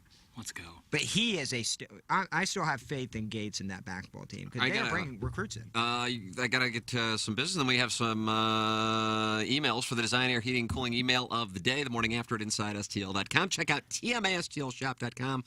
The 700 Club T-shirts and hoodies made by our listeners. They are in the TMASTLShop.com, and they are sharp-looking. Tip of the cap to the listeners for your creations. TMASTLShop.com, and everything is 10% off today. T-shirts, hoodies, red, powder blue, white, and gray. It's all there for you, in addition to the St. Louis Dogs soccer hoodie and sweatshirt, the This Is Brutal hoodie T-shirt as well. And so that is all there at TMASTLShop.com. There's a lot of common sense and Western wisdom, like don't squat with your spurs on and always drink upstream from the fan page. And there's also some Western wisdom that's less common, like never steal from a bear what you can't make for yourself, or a twink doesn't know his worth until he's eye to eye with a rattlesnake holding a toad. I'm sure there's a good lesson in there somewhere, but there's one lesson that is perfectly clear. Fistful of Bourbon is an award-winning blend of 5 straight bourbons and as smooth as a banker on Friday. Get wise, pick up a bottle today. Don't be a damn fool. Please enjoy responsibly. Imported by William Grant Sons, New York, New York. And Mentality, check it out at lowtusa.com. That's where you can find out more about Mentality. It's lowtusa.com. It's FDA-approved testosterone treatment. Board-certified physicians who work with most insurance. If you're dealing with low energy, motivation, weight gain, or muscle loss, fatigue, tired all the time, feeling anxious and moody, irritable, impatient, dealing with anxiety and depression, make sure you work with Mentality. I went out there and checked it out myself, and it was wonderful and easy and very friendly staff, and found out that I needed some vitamin D supplements. Everything's good on the testosterone front at the moment, but vitamin D. So that was good to know, and that was an easy process. Took about 15 minutes. Check out Mentality today at lowtusa.com. That is Mentality at lowtusa.com. All right, the text inbox, engineered design facilities. Plowhawk, you are taking shrapnel. You are taking shrapnel. For Red alert. what, dude? Hey, Dan Orlowski, a.k.a. Plowboy, your hot takes get old. Yes, Mizzou sucks, and that was embarrassing. But honestly, you get boring with your negativity and promises that aren't fulfilled, a.k.a. your OnlyFans. I get it. It's your thing, but man, it's getting old. That's from B Money. TJ, I'm sorry, says, I love Banty Plowsy. Stephen Wildwood says, tell Piddles I left a mic drop and I almost had an aneurysm.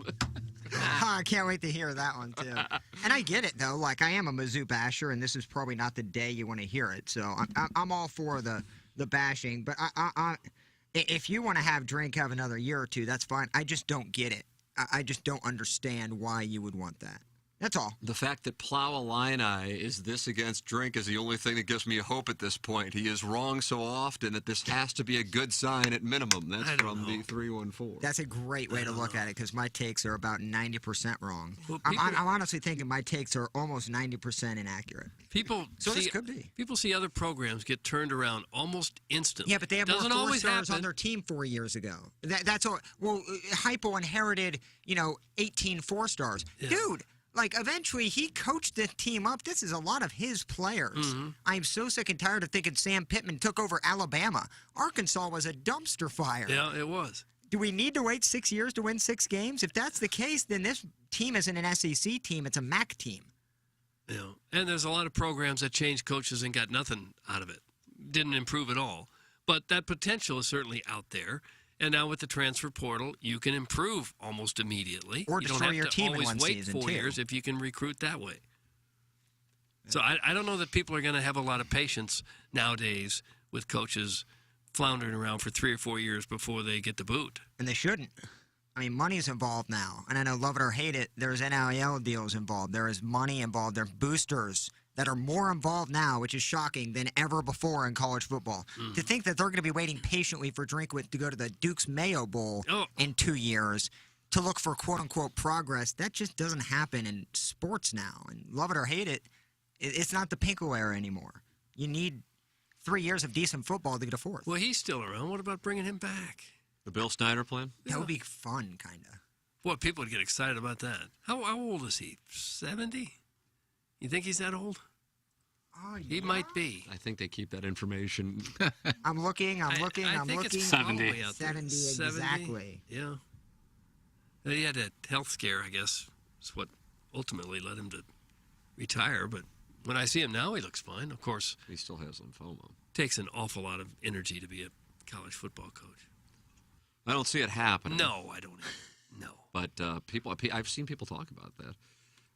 Can Plowsy hot take it that I will never, ever have an MFF threesome? Thanks. That's Steve and Wild. Doug, people are requesting that Plowhawk say things. I love that sort of I love that because, again, I'm thinking about it. I am wrong so much that maybe I'm willing Missouri to beat Georgia right now. Well, that would sure turn things around. God, can you imagine? That'd be so fun to watch. I would jump up and down if that happened. I'm a Missouri basher, but to see something like that, that's Appalachian State, Michigan style. 6:30. It sucks that we're at the Appalachian State point if that's the case. 6:30 on Saturday, Doug, and it should be beautiful. 76 degrees and sunny in Columbia. How do you do? I'd love to go to that. Our channel?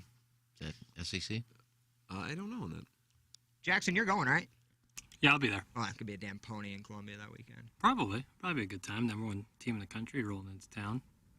And things like probably leave by halftime. A lot of Georgia fans there. But I there will think be. the fan base probably knows a win's not going to happen. But I still think, like you said, bringing in the number one team in the country, SEC, going to be a night tailgate's gotta game. be awesome. Yeah, the Just don't tailgate get could be embarrassed. sick. Don't make it one of these 70-3 games. They'll probably get embarrassed. I mean, they're the number one team in the country. They're like head and shoulders the best team in the Kirby country. Smart won't score 70. But we Yeah, I still don't think so either. You shouldn't get embarrassed in your conference. You can't lose those. You can't just leave a game with tread marks all over Well, your they're going face. to. Well, that's not where any program needs to be or should be, or you can tolerate that. You can't tolerate not being competitive in your own conference. Well, I'm going to put them in every one of my teasers. There you go. That got you this week on the Chargers. Heard. You got a little nervous when one of my plays was Jacksonville, and then somebody else made a play on Jacksonville. Doug Iggy put the Chargers in every one of his teasers, and they lost by, I don't know what. Oh, I'm 28. so I sorry. think it was 38 to 10. Yeah, I think it was only 16 to 10 at half. And then, well, that's what you do when you all the games you could put in there. You put a guy that's got one rib. That's what you do. He only has one rib? Did Herbert wind up playing? Yeah, Yeah. She did. In that terrible game. Sucks. That's the faith they got in Chase Daniel. I guess. Oh, Chase Daniel didn't even play. Wow. Even down that much, I'm looking at the stats. He's still in the game. I'm going, come on. I don't get that either, man. Unless they were just handing the ball off, I guess, but whatever. Yeah, what are you going to do? You Get him next put week. a couple of teams in all of them, and you lose one, which means you lose all six.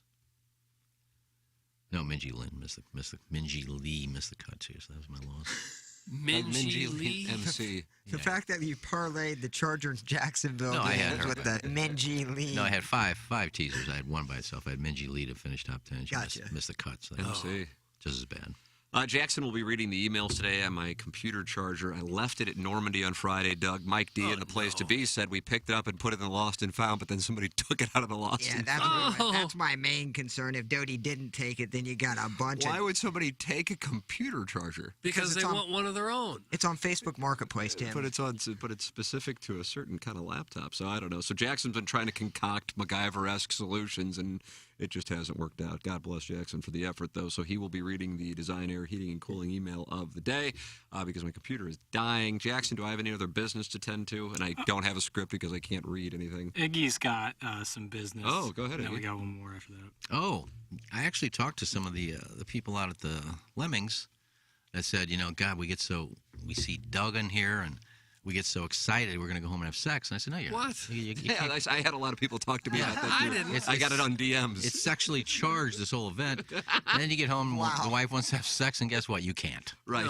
No. A lot of people You came up to You can't get hard. 90% of the tournament. Yeah. That was the talk. They said, God, I want to go home. I know the wife wants to have sex. I can't get hard. Well, you know what to do. Blue Chew. BlueChew.com. And somebody did ask me out there. They said, I know those are chewable tablets. Do they taste like chalk? No, they don't. What do they taste like? But if that's what you're worried about, guess what? They now have mint-flavored chewable. Oh, baby. Mint-flavored. It has Verdafendil in it. There's what now? Nerd. Vardenafil.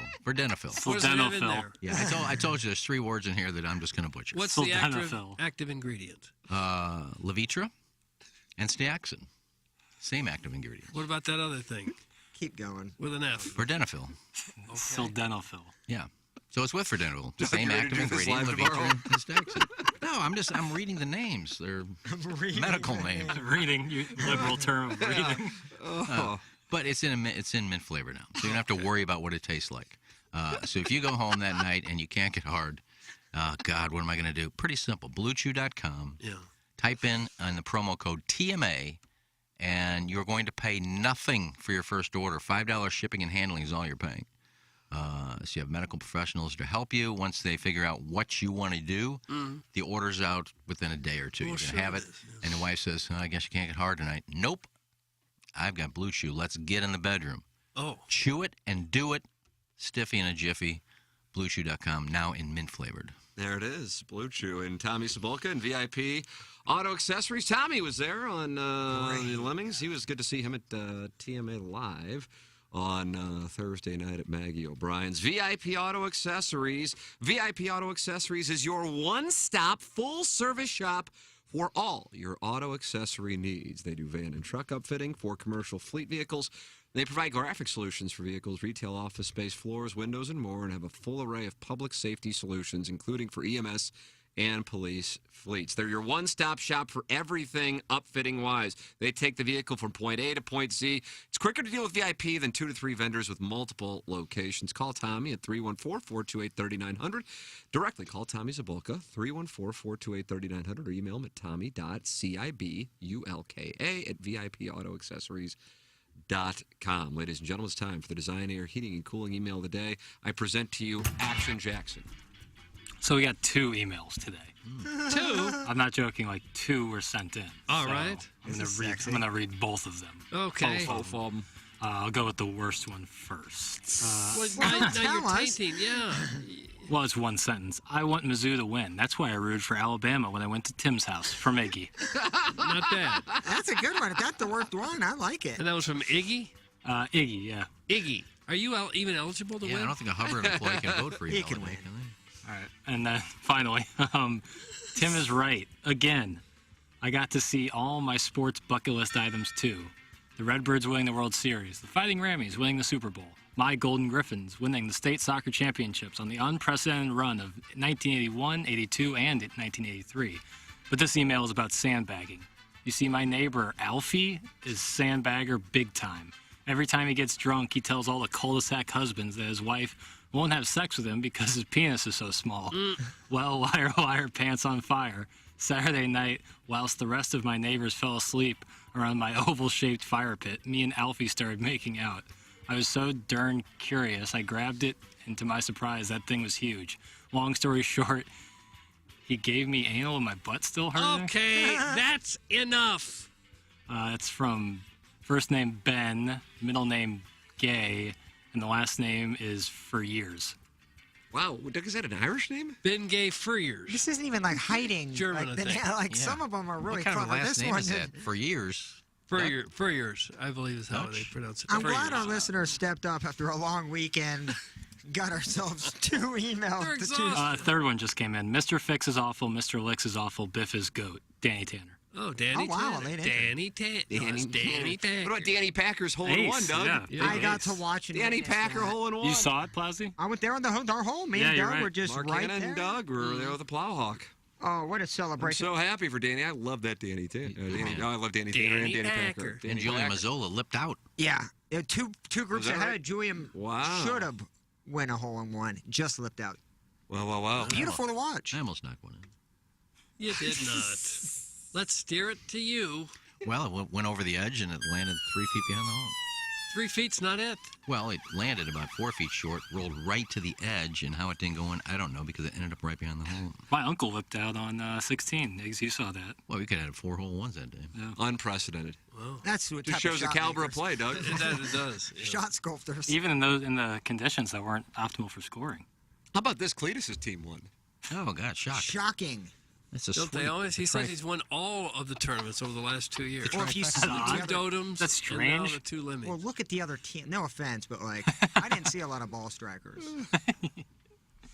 Didn't see a lot of athletes. Danny Packer and Brad Packer. That was great to see that group. And they had a Doug Fathead on their car, and Doug actually signed his own forehead. I thought that was cool.